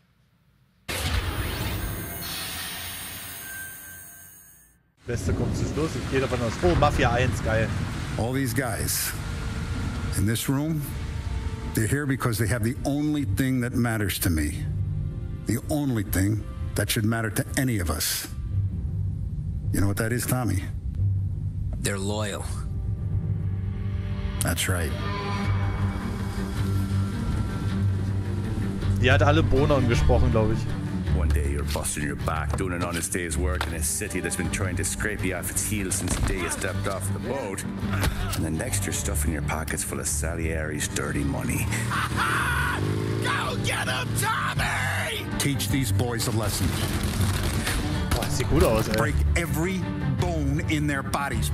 Meint ihr heute wird was zum Vorgehen gezeigt? Wall Street boys? Don't sass me, Tommy. I'm trying to teach you the ropes, so you don't get strangled by them. Now you stay straight with me. You're gonna be die Animation und so, ne? Von den... You abuse my trust. Don Salieri. Also die Motion Capture Animationen sind ja fantastisch, ey. Okay then. Welcome to the family. Schaka. Jedes Mal, wenn er sagt, check das aus, ein Hebel, dann glaube ich so nicht. Next, we're going to introduce you to a turn-based multiplayer strategy FPS from a team in Montreal, Canada. Lemnis Gate is coming in early 2021 and has a unique mechanic built around a 25-second time loop. Check this out.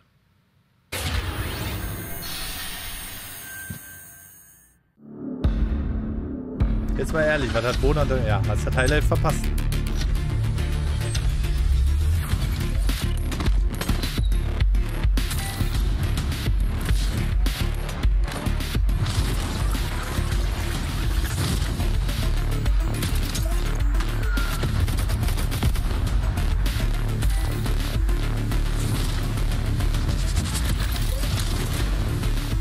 Ja, die Timesplitters. So ein bisschen. Ist der Timesplitters? Alles gut. Kannst du dir ja nachher nochmal zeigen. Finde ich auch nur ärgern.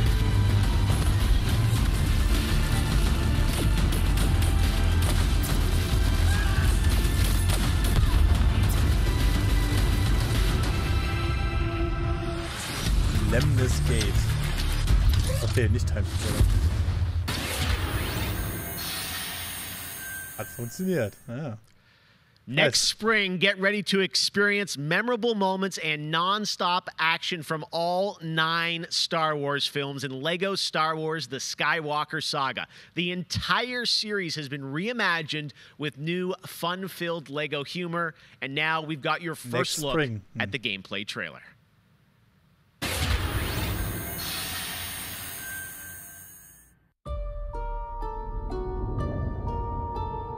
I want to learn the ways of the Force and become a Jedi like my father.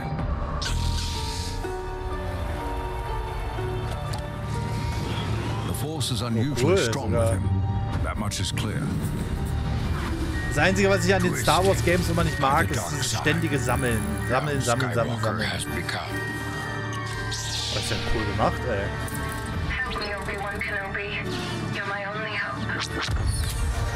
Alter. Das wird ja ein richtiges Highlight, das Ding, ey. Das mit HTX wäre cool.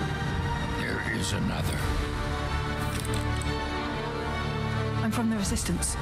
Your sister Leia sent me. We need your help.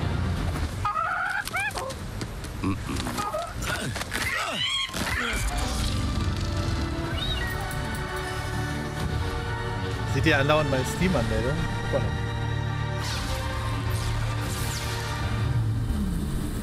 Gleich.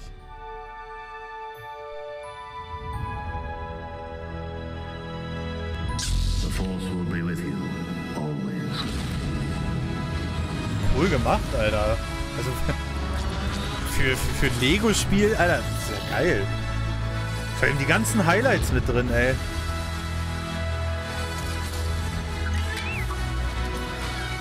Vor allem, das wirkt gar nicht so durchgehend Lego-esque, sondern manchmal richtig auch episch. Episch wirkt das. Episch.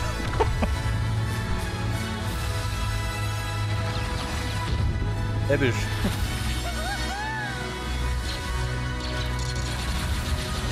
Richtig episch. I am a Jedi, like my father before me. So be it. Jedi.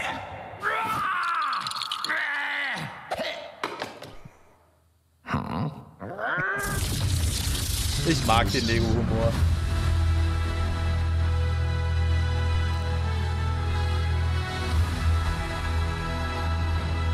Oh, mit PS5, mit dem schicken PS5-Cover. Ach, sie machen es wirklich ernst. Und für die Switch. Das zweite Spiel für die Switch heute, oder? Ich mach mal kurz Steam aus, Leute, nicht wundern. Man, Lego Star Wars looks so fun coming to next gen as well. All right, we'll be right back with more world premieres from huge new games like Ratchet & Clank, Rift Apart, Medal of Honor, Above and Beyond, and Destiny 2. But before that, here's a look at a game that is launching tonight on Nintendo Switch and Steam. It's called Struggling from Frontier, a fun physics-based platformer where up to 2 players control Troy. Ja, ich ärgere doch nur. Check this out, and remember, you can play this tonight. Ach, das kommt heute. Okay. Wer kommt auf so was? 5 von 10 IGN zu wenig Vollgeist.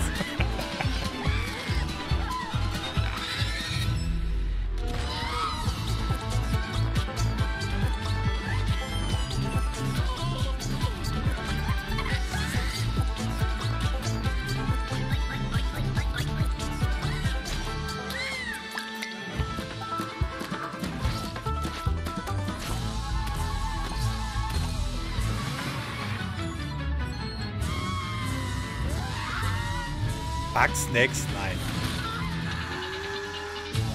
Ich glaube auch, das wird ein riesiger Launch-Flop. Out now.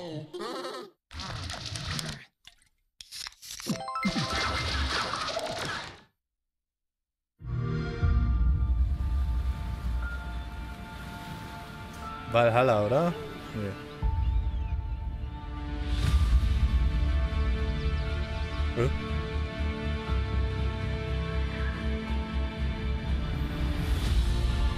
Okay, sind auf jeden Fall die Micros. Die AOE 3. Endlich mal.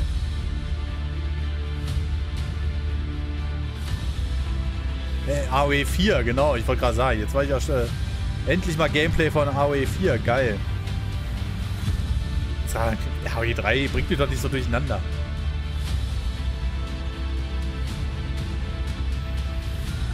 Oder ist das ein Remaster von AOE 3?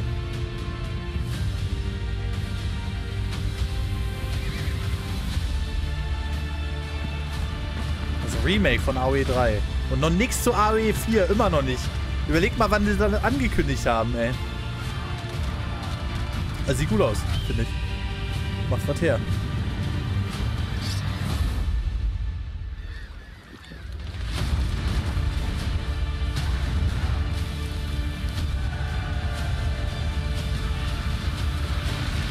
Gab schon einen Gameplay-Trailer zu AOE 4. Ja, das war eher so ein Teaser, oder? 15. Oktober. Ich glaube, dann ist Spiga nicht mehr erreichbar.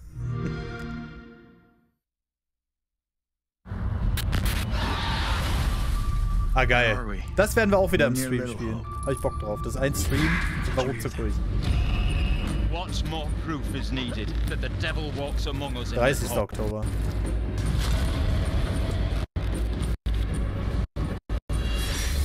Und wieder Lex und Trailer.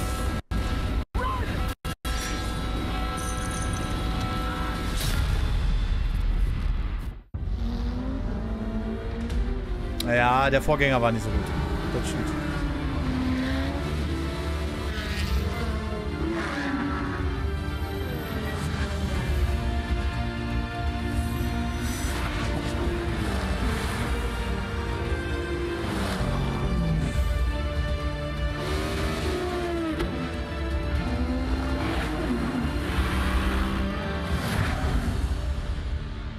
Project Cars 3.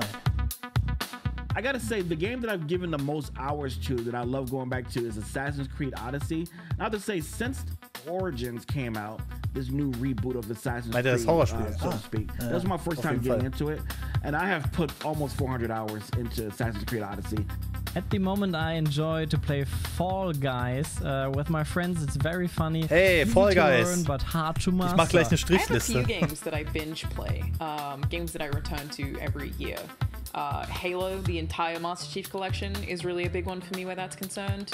But I also still just casually binge Animal Crossing, and I've been doing that basically all year. I haven't put down Animal Crossing since I downloaded it. I find the daily repetitive rhythm so soothing and predictable. Although, much like my house, my island is still a complete tip.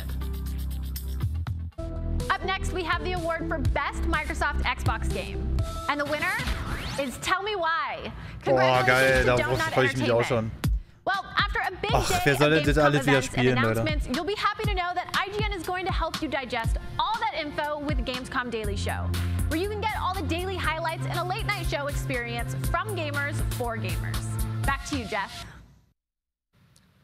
Thank you very much, Sid. Hat er erstmal noch schön and by the way, geschmatzt. congratulations to Oh, Don't Schnitt Nod for verpasst. Tell Me Bloß Why, nicht a anmerken really lassen. important game that is out now that you can play on Xbox and Game Pass. And as we know, there's a lot going on in the world, and that goes beyond the pandemic. Between social conflicts we're seeing in the news and acts of nature, we can see how vulnerable we as people can sometimes be. And now I think it's as important time as ever to remember to come together and support one another. We are a global gaming community. There are millions of people watching tonight, and I know we're all here because we love games and we know that games are good in the world and can bring us together. And I think we've all felt that in 2020. So I think that's really important to remember amongst all the games and trailers. All right, well, one way as a community we can come together and do some good is the Gamescom Forest. Gamescom has launched a reforestation project by planting a Gamescom forest together with the community. Gamers worldwide can go to gamescom.global and donate to plant more trees. So let's plant a forest together.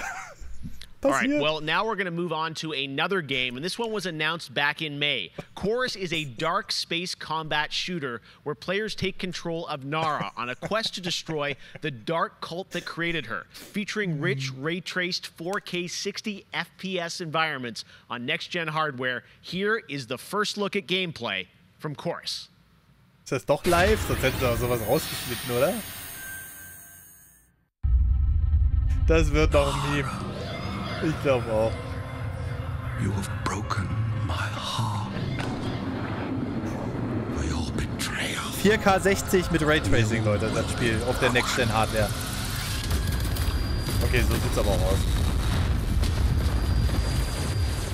Was?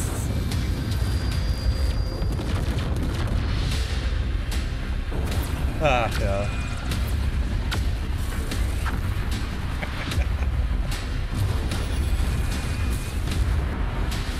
Ich hoffe bloß, dass sich dir da die Leute nicht wieder drauf stürzen. Die Twitter-Idioten zum Beispiel. 100 Biddies. Was steht bis Montag an, Nerdy? Boah. Das Wochenende ist viel Lernen angesagt. Viel Racing. Course. Rises One. Für Stadia! Da kommt ein Stadia-Spiel.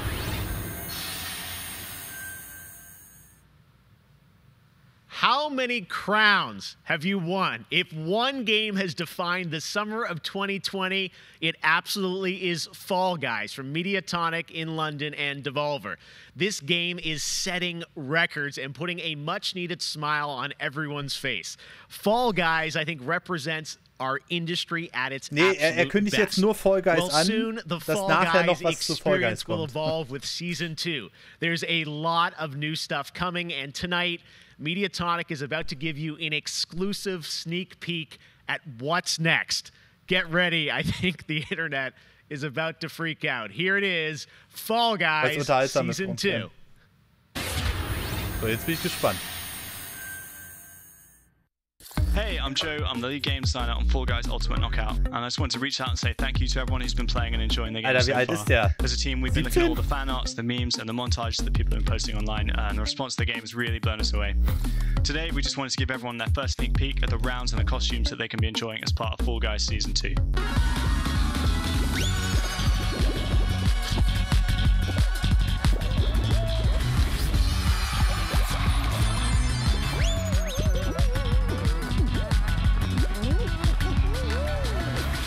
Season Season 2, you'll be dressing your Fall Guy as a medieval hero and competing across brand new rounds inspired by epic quests from the Middle Ages. Traverse giant drawbridges, dodge swinging axes, and scale movable siege ramps in the quest for ultimate game show glory. Na, Handbuch.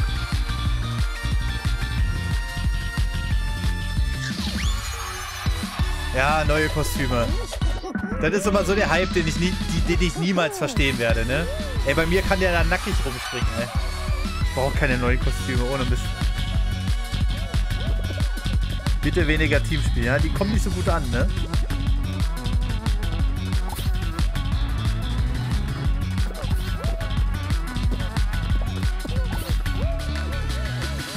Enjoyed the sneak peek of Fall Guys Season 2. We're still adding the finishing touches to development, but if you want to stay up to date, then @FallGuysGame on Twitter is where you want to be. See you on the start line. Alles klar, der Kaktus. Und der trotzdem schönen Abend.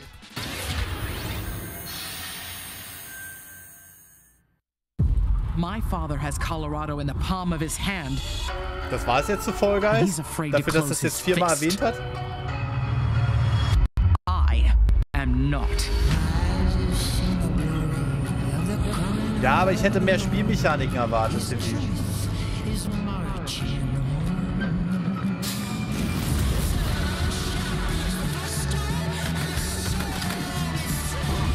Jetzt hat der Stream locker Vegas. Liberty's got more brains and cunning than both her brothers put together. She's the only one who could actually run Colorado. She's already tried once. Vic's a depraved child, and Val's a brain without a spine.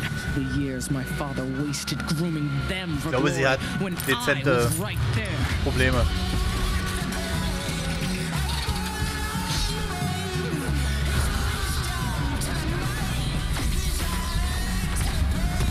Wow,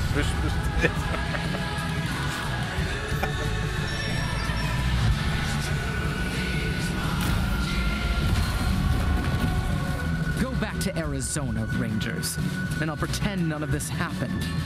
Stay, and you die alone. Ach, Wasteland 3. 28. August. I really haven't found any new appreciation for gaming at this time, because my appreciation for gaming before couldn't be higher. Com certeza, jogos multiplayer preenchem completamente a conexão social que eu preciso ter com outras pessoas nesses tempos de isolamento. E é o mais próximo que a gente pode ter de experiências reais com pessoas que estão longe da gente. You get to travel all over the world in games, which is something I've always taken for granted. At the moment I'm playing Ghost of Tsushima, and you know, I kind of prefer it to the real Japan just because I've heard that in real life they don't let you run around with katanas. I appreciate games a lot more than films, music, or whatever, and it's just fine for me to have the time to play with friends or even with my family, to have a lot of fun. I've been mostly at home with small children, and gaming is the only thing that I get to do for myself anymore. I find it's not only an escape, it's also a way to challenge my brain. Gaming is becoming clearly more important for a lot of people. Warum bin ich da nicht dabei? Ich bin unrelevant. Natural instinct. And from Animal Crossing to The Last of Us Part 2 or Ori, yes. Unter 100.000 zum Beispiel. Ohne mein Netzwerk wäre ich noch nie mit Presseausweis auf der Gamescom gewesen. Da sind die, naja, ein bisschen eigen. Hey everyone, I'm Vince Sampella, head of Respawn Entertainment. When we set out to create Medal of Honor Above and Beyond, we knew we wanted to bring the series back to its roots. The Medal of Honor franchise is known for its powerful and exciting single-player stories that put the player in the boots of a soldier who was there. It's a series that is grounded in history, which tells emotionally authentic stories. Peter Hirschman, who directed the original Medal of Honor in 1999, is back at the helm of this project. You'll hear more from him in just a bit.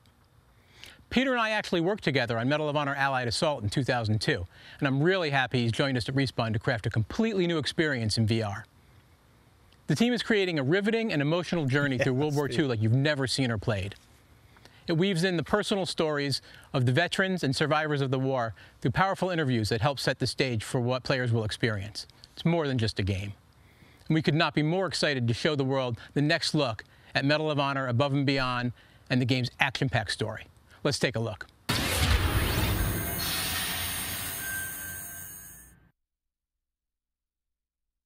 Oh, Major Audiences. Das ist echt nochmal ein neues Medal of Honor bringen? Okay. Das hab ich, damit habe ich jetzt nicht gerechnet. Dass sie es nochmal probieren. Ein Remake vom ersten Teil, oder was? I'm scared too.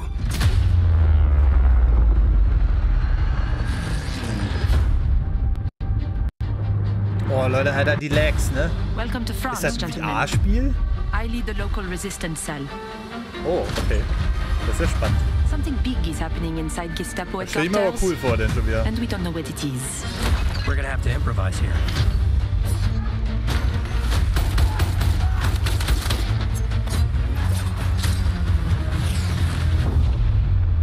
Members of the resistance are perhaps the bravest people fighting in this war. Das stelle ich mir aber geil vor, da unten durchs Kellerfenster zu gucken und die auszuspielen. No future in it.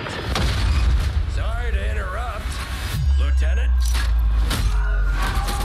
Aber ich finde cool, dass VR-Spiele weiterhin entwickelt werden, auch wenn der Start natürlich mehr als holprig war, ne? Weil ich finde, das muss Zukunft. Ich glaube, das hat Zukunft. Aber es muss halt erstmal so richtig, so langsam kommt es ins Laufen. Aber ich will endlich eine Brille haben ohne 1000 Kabel. Ja. Like I said, boom.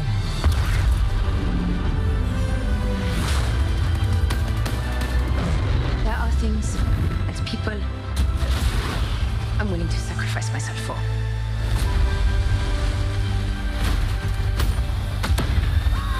Oculus Quest. Ja, haben sie auch gesagt, wird unterstützt, aber kannst du halt wieder alles, nicht alles machen, weil du hast ja so eigene Games da. Ich will, wenn denn, von meinem High-End-PC die Dinger haben. War das, oh, da habe ich nicht drauf geachtet. Also.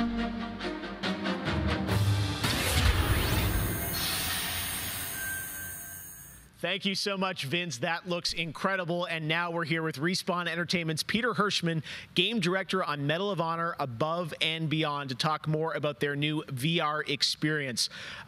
Peter, I gotta say, the trailer really grabbed me. Such an incredible story that you're telling to. Tell us a bit about this single-player experience. What can we expect?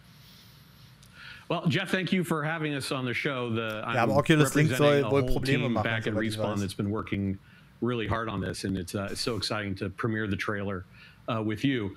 Medal going back to its roots was always about putting the player in the boots of a soldier fighting in World War II.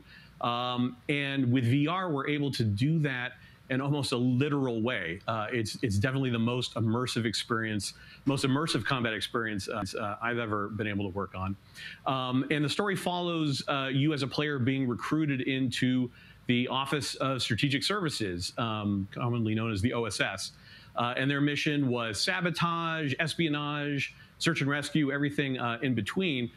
You name it, they did it. And they're known by a different set of initials now, the CIA. Manchmal habe ich so den Eindruck, die sollen sich extra von Fenster setzen oder vor irgendwas Normalen, damit das nicht rüberkommt, als wenn sie da einen professionellen Raum hätten oder so. Participate in events that really helped shape the outcome of the war. One of the things I love about the trailer is you can tell there's a lot of interactivity in the environment, emergent gameplay. You got the piano and other things in there. Tell us a bit about how you're using that to tell the story. It seems like it's all kind of through a first-person perspective, but there are some story sequences. How do you tell the story? Oh, well, we shot over 120 pages of narrative. Which is more than some feature films. We had a huge international cast of phenomenal actors, and it was fantastic. And the story follows a classic three-act structure. Act one is working with the French resistance, getting ready for the invasion. Act two is D-Day itself and the fight to get to Berlin. And then the third act is dealing with the Nazi secret weapon program, which involved things like the 262 jet and the V2 rocket and things that could have really turned the tide of the war if we hadn't stopped them. So you get to go on this journey, this story. And the story is shot all from your perspective. Because it's VR, your head is the camera. We don't have cutscenes. We don't have edits. Everything revolves around your perspective. So you experience this story completely in first person as if you are there. So it creates a much more intimate and emotional connection with the characters and the things going on around you. It was an incredible way to shoot. One of our animators stood in for the player throughout the 3 weeks that we were on stage. And all the actors are always reacting and talking to you directly. And in VR, it's such a powerful das ist thing. jetzt das erste Interview, was sich ein bisschen länger zieht. Emotional connection, and just makes the experience all the more authentic. Well, you and Vince, I know this series is really close to your hearts, and when I saw the trailer, I'm like, wow, there's so much there to experience. It looks really rich and detailed, obviously authentic as well. You know, paying tribute to everyone that was involved in the war. I wanted to ask you also about multiplayer, which is something that Respawn is really known for, and you've got a great single player experience, but I hear you might also be doing MP too? Oh, well, yeah. I mean, the thing about VR is that, you know, I've spent I mean, we've known each other a long time. You know, ich weiß nicht, also ich kann euch das ja von meiner Moderation sagen, da wurde so ein Rundown-Sheet gegeben, also da waren so mehrere Seiten, wo was draufsteht, und da war halt auch ein Interview dabei. Ich glaube, so ein Interview gehört einfach so dazu. You just duck, and how you lean in VR, you just lean. And so the ability to lean around a corner, just kind of peek around the corner and see where the bad guy is just, it heightens the tension so much. It makes it feel all the more real. And when you put that into a multiplayer experience, it just raises it to a whole nother level. So we are shipping, in addition to the campaign, we are shipping a full suite of VR modes, including a few that you can only do in VR. And we're really excited about people playing those, you know, after it comes out. Wow. Well, definitely a full-blown VR experience. I got to say, I'm really excited to put the headset on and try this. And it's coming out later this year, right? Coming out holiday. So, yeah, fasten your seatbelts. We are so excited to bring it to players. We've been working on it a long time. Like you mentioned, it's a passion project for Vince and I and everyone at Respawn.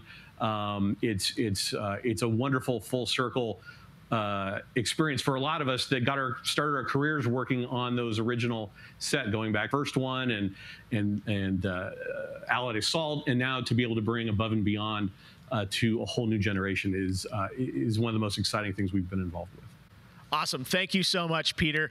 Opening Night Live will be right back, and in the meantime, here's a look at a new game that is launching tonight. The world was broken. Fractured by the magic the Vow Keepers said they would protect us from. Spellstorms still rage across the ruins of the Hollowlands. This is Episches. They said. It isn't safe. It can't be controlled. Magic cannot be used.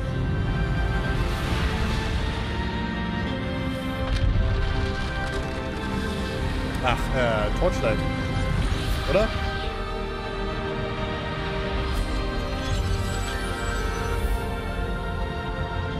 But I am a battle mage.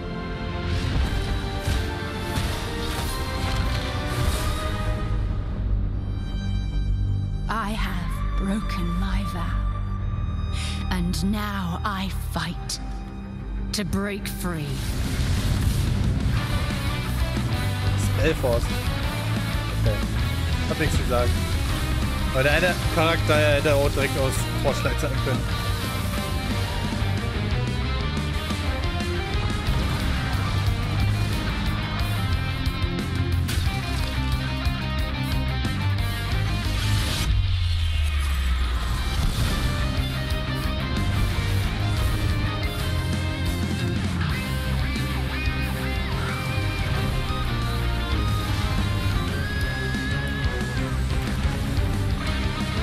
Aber so witzig, die sehen immer so alle grundmotiviert aus, aber dabei wollen sie sich doch alle umbringen.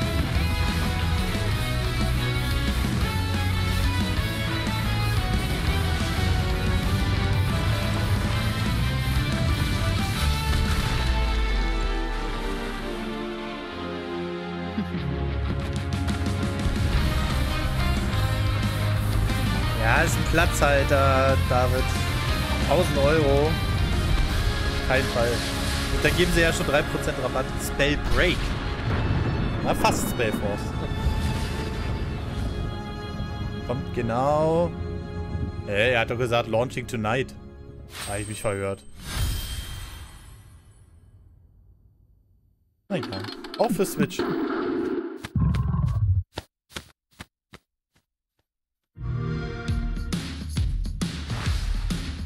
Boah, Flight Simulator, ne?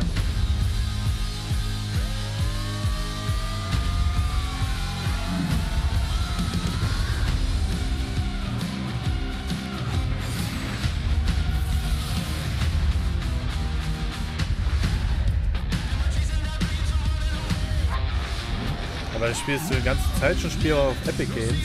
Ja, vielleicht kommt es jetzt für die Konsolen.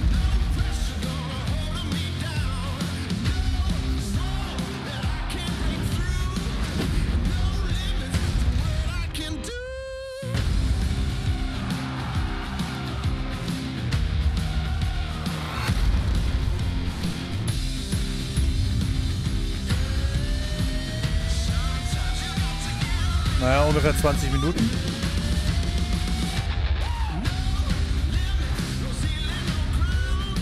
Nein, das ist jetzt Werbung für den Game Pass. Ich freue mich auch schon wieder auf die Game Awards. Die wurden ja jetzt auch schon angekündigt.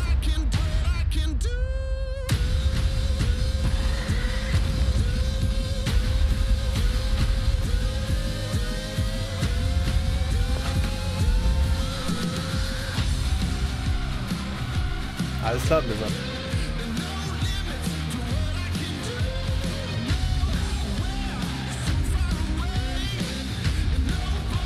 Game of the Year für dich. Also letztes Jahr konnte ich es ganz genau benennen. Dieses Jahr...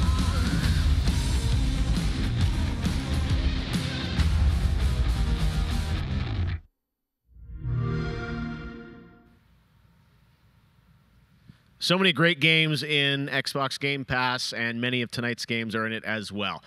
Every year at Gamescom, we like to highlight some incredible games made in Germany. And tonight, we have a special announcement about one of the most legendary German games of all time, created by Factor 5. Enjoy.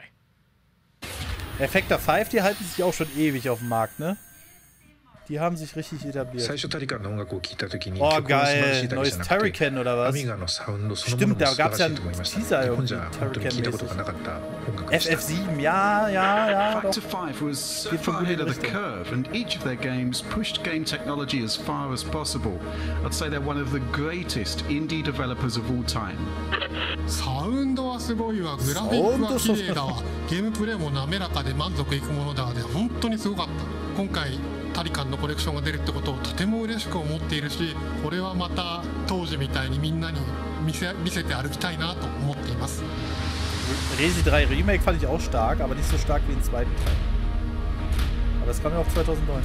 Aber ich glaube, Final Fantasy liegt dann noch vorne. This was the first game that allowed me to completely fulfill my musical vision. It defined my career, and the fans have been there ever since. So geil. To this day, it's one of my proudest works. Der Soundtrack ist so legendär.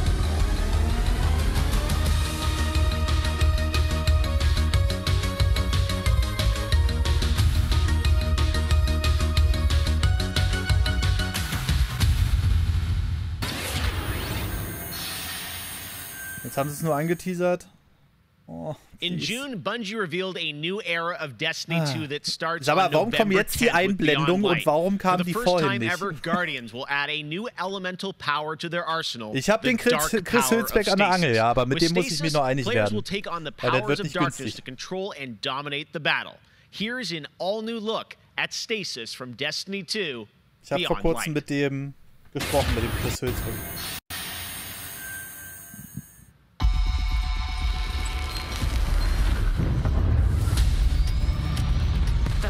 Der den Turrican-Soundtrack gemacht hat. Gewinn-Problem gelöst.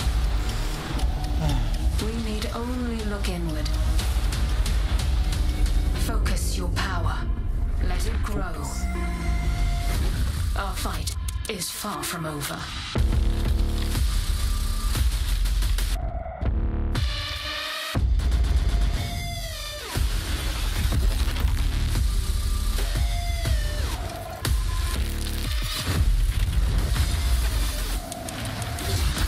Stimmt, Giannis, das hat er auch gemacht.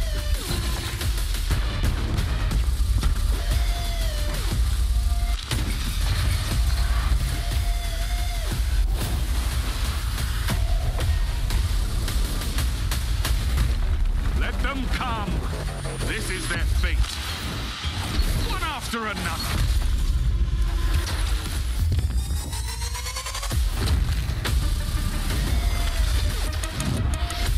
Gamescom sich hier 3/4 mit. Ja, ich weiß nicht, ob dieses... Ja, mal sehen, was dieses Jahr noch kommt, Killer.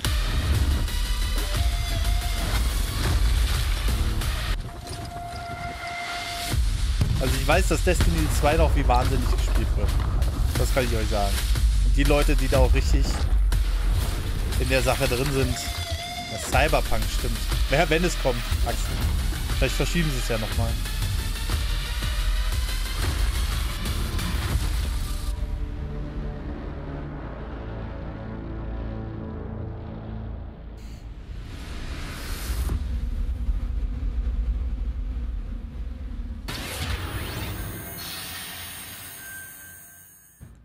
One more award to give out tonight, and that is Best Sony PlayStation Game. So, without further ado, the winner is Cyberpunk 2077. Best PlayStation Game? Cyberpunk? Of course, there are even more awards than the ones I announced tonight. So check out the Gamescom Awards user voting, where you can vote for your favorite streamer, Gamescom's Most Wanted, and Best of Gamescom. Ja, gut. The winners will be revealed at Gamescom Best of Show, along with cool cosplayers, esports, and more. So tune in on Sunday, August 30th at 8 p.m. Central European Time to see the grand finale of this year's Gamescom, where we give gamers the stage. That's it for me tonight, but before I turn it back to Jeff, I just want to say that I hope everyone out there is staying safe and healthy. We're all in this together, so take care. Back to you, Jeff. Thank you very much, Sydney, and it's great to have you on the show again this year. All right, well, a lot of people have been wondering, what will the next generation of gaming feel like? How will it be different? What is that generational difference? Well, back in June, we saw the announcement of Ratchet & Clank Rift Apart from Insomniac Games, a title which uses the power of PlayStation 5, the SSD hard drive, and the DualSense controller to create an experience that Insomniac says is only possible on brand new hardware. Well, now it's time for you to decide if you see the difference. Here's an extended, uninterrupted demo of live PlayStation 5 gameplay of Ratchet & Clank Rift Apart. Enjoy.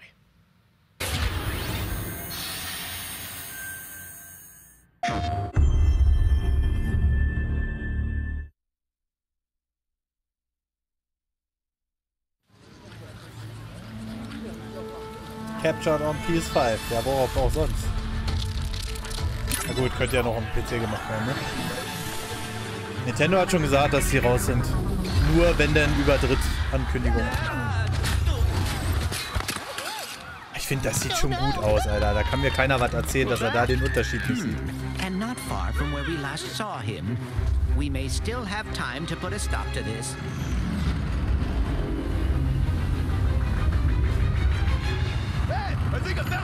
Gamescom akkreditieren und Streamer steht für den Fenster. Nee. Let's show him how it's done. Bringing out the big guns. Ja, oder? Es sieht doch fantastisch aus. Allein die ganzen Details im Hintergrund. Das Einzige, was mich stört, dass sich die Teile von den Gegnern wieder auflösen. Schade. Aber gut, das gehört ja auch irgendwie dazu.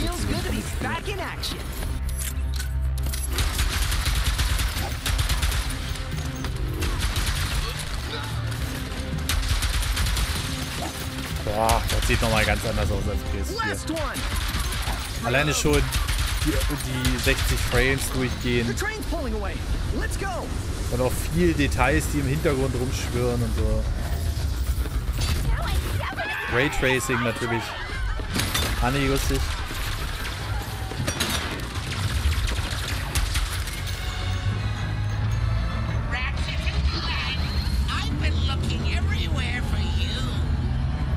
the Dimensionator, Nefarious. Put down the Dimensionator. Yeah, right. Today I will finally be free of the both of you. Soon, everything you see will be mine. Say goodbye.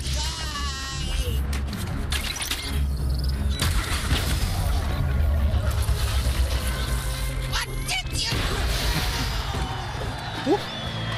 Der hat aber einen kurzen Auftritt dieses Mal.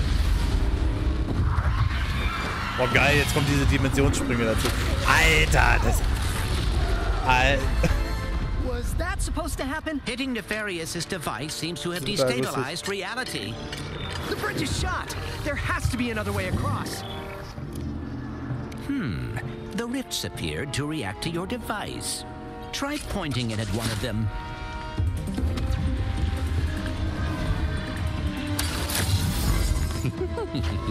That was rather exciting. Games before trade.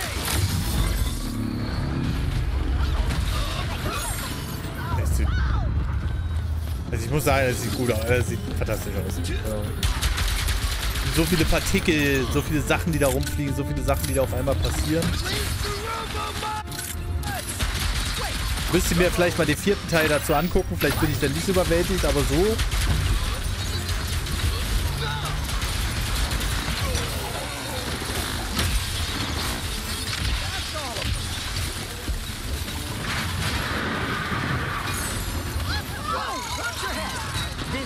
Than I had imagined. Everyone look! It's Ratchet and Clank! Sandcharge. In der Hoffnung natürlich, dass es nicht wieder irgendein Downgrade gibt oder so, ne?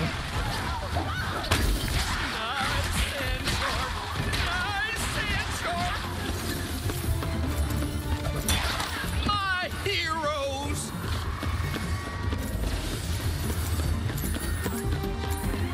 Nee, ist 1080p, ist mal wieder der Stream, Axel. Bildrate. Ich denke mal, das wird es noch als 4K-Video auf YouTube geben oder so.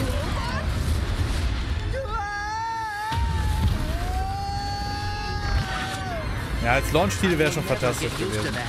Hey, at least we're on the same planet this time. Nefarious is on the other side of that building. Let's get moving before he does anything else to break reality.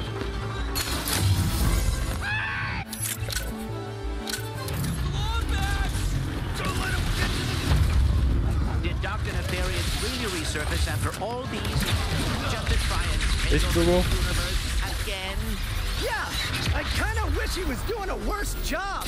He must have more planned than he is telling us. Der halt rumfliegt und so. That's what I'm afraid of.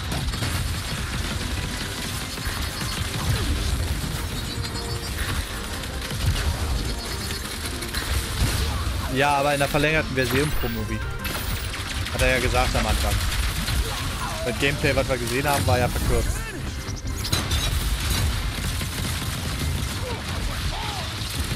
Hat das Game gut?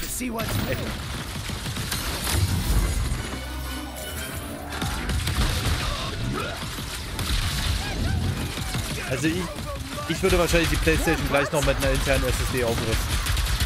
825 GB ist halt...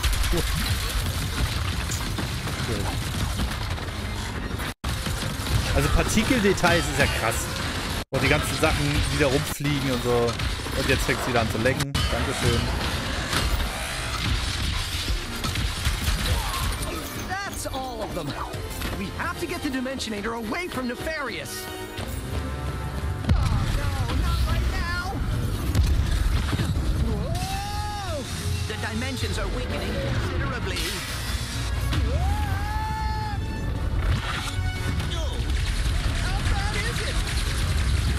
Man kann sich aber denken, ja. Ich denke mal, den Speicherplatz einer PS... Wir dürfen uns nicht Illusionen geben, dass mehr Details weniger Speicher fressen, auch wenn sie es jetzt optimieren können. Das glaube ich nicht.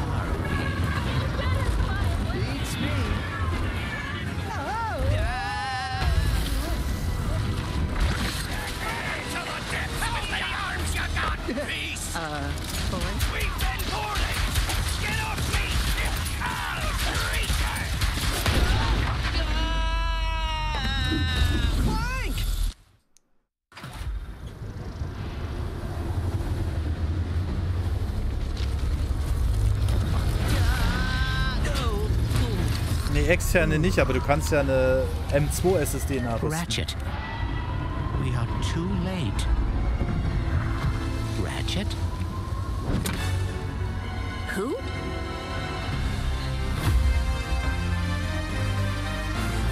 Ja, haben sie, per Alex. PlayStation. Ja, digitale Edition brauchen sie gar nicht. There you have it, Ratchet & Clank, Rift Apart, and now I am joined by Marcus Smith and Mike Daly from Insomniac Games. Guys, it was so great to see that long, uninterrupted demo of Rift Apart, and I have so many questions. It's amazing to see what you're doing with the power PS5 and the SSD. Let me ask you first, Marcus, what are you able to do with Rift Apart that you haven't been able to do before in a Ratchet game because of the power of PS5? I mean, first and foremost, it's just pure horsepower enables us to fill our worlds with the kind of density and life that we've never been able to do before. More importantly, perhaps, is the dimensional shifting that we have going on, which uses the SSD that allows us to fling the player from planet to planet to planet. Warum hat da eine riesen Fliege hinten way faster than anything we've ever been able to do before.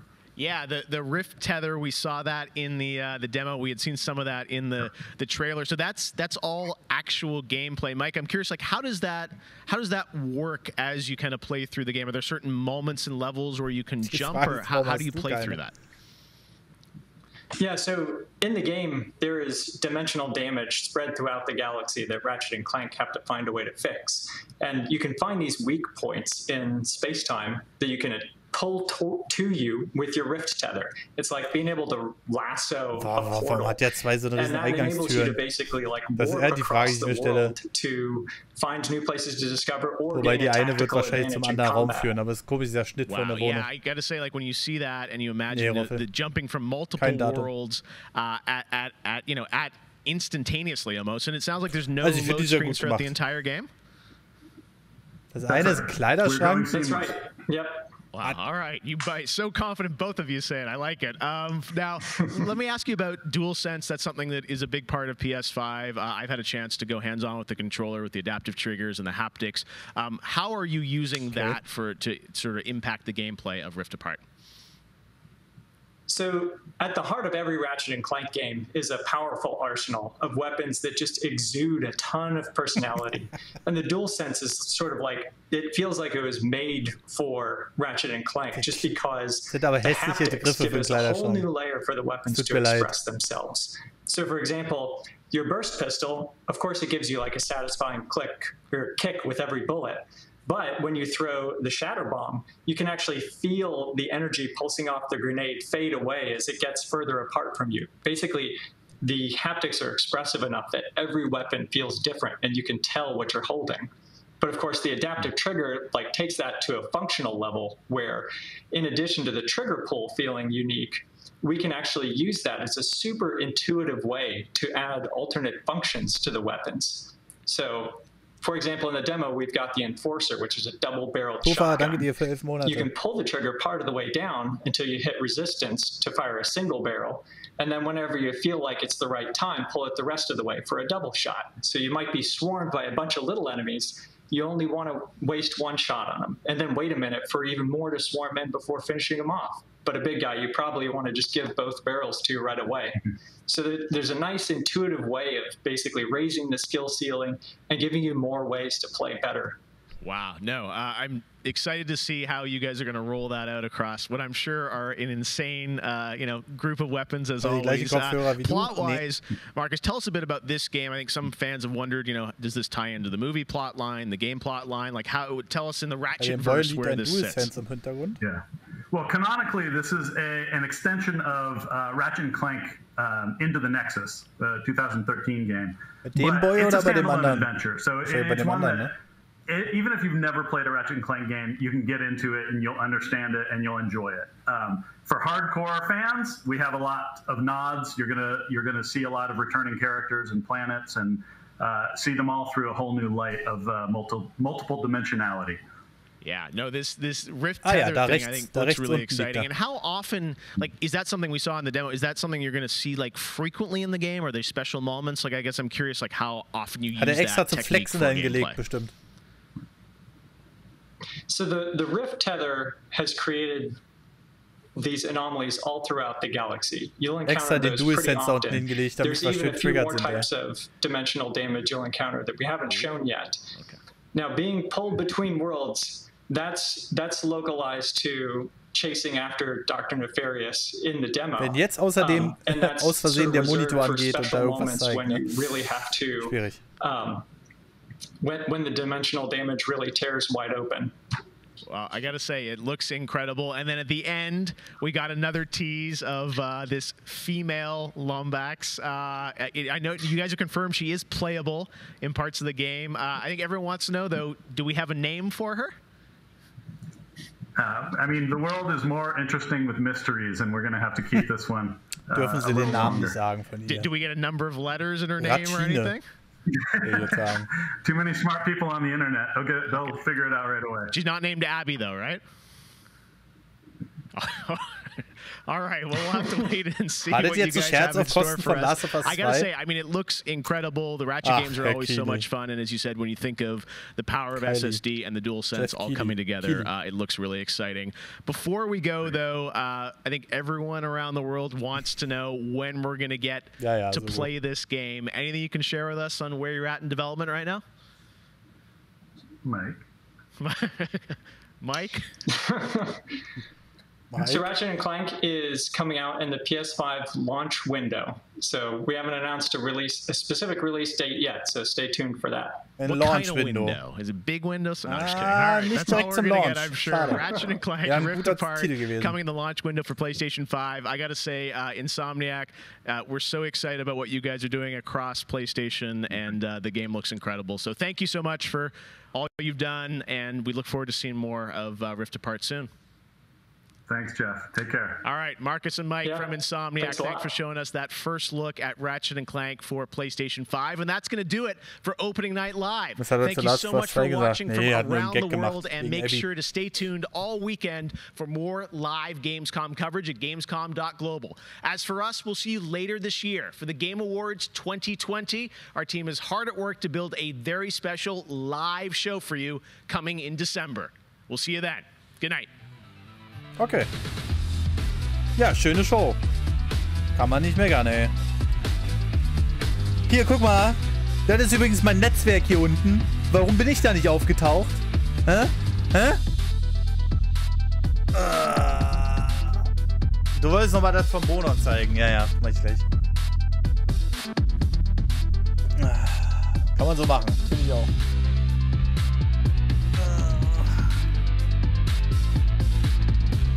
Ja, cool. So, No Smash, 4 von 10, Bru, bla bla bla bla. Tun wir uns nicht die Kommentare an. Das wäre lost. Gut, Leute, dann verabschiede ich mich jetzt von den YouTube-Zuschauern. Vielen lieben Dank, dass ihr bis hierhin geschaut habt. War ja dann doch sehr lang. Und ansonsten wünsche ich euch einen wunderschönen guten Tag, Mittag oder Abend. Ciao.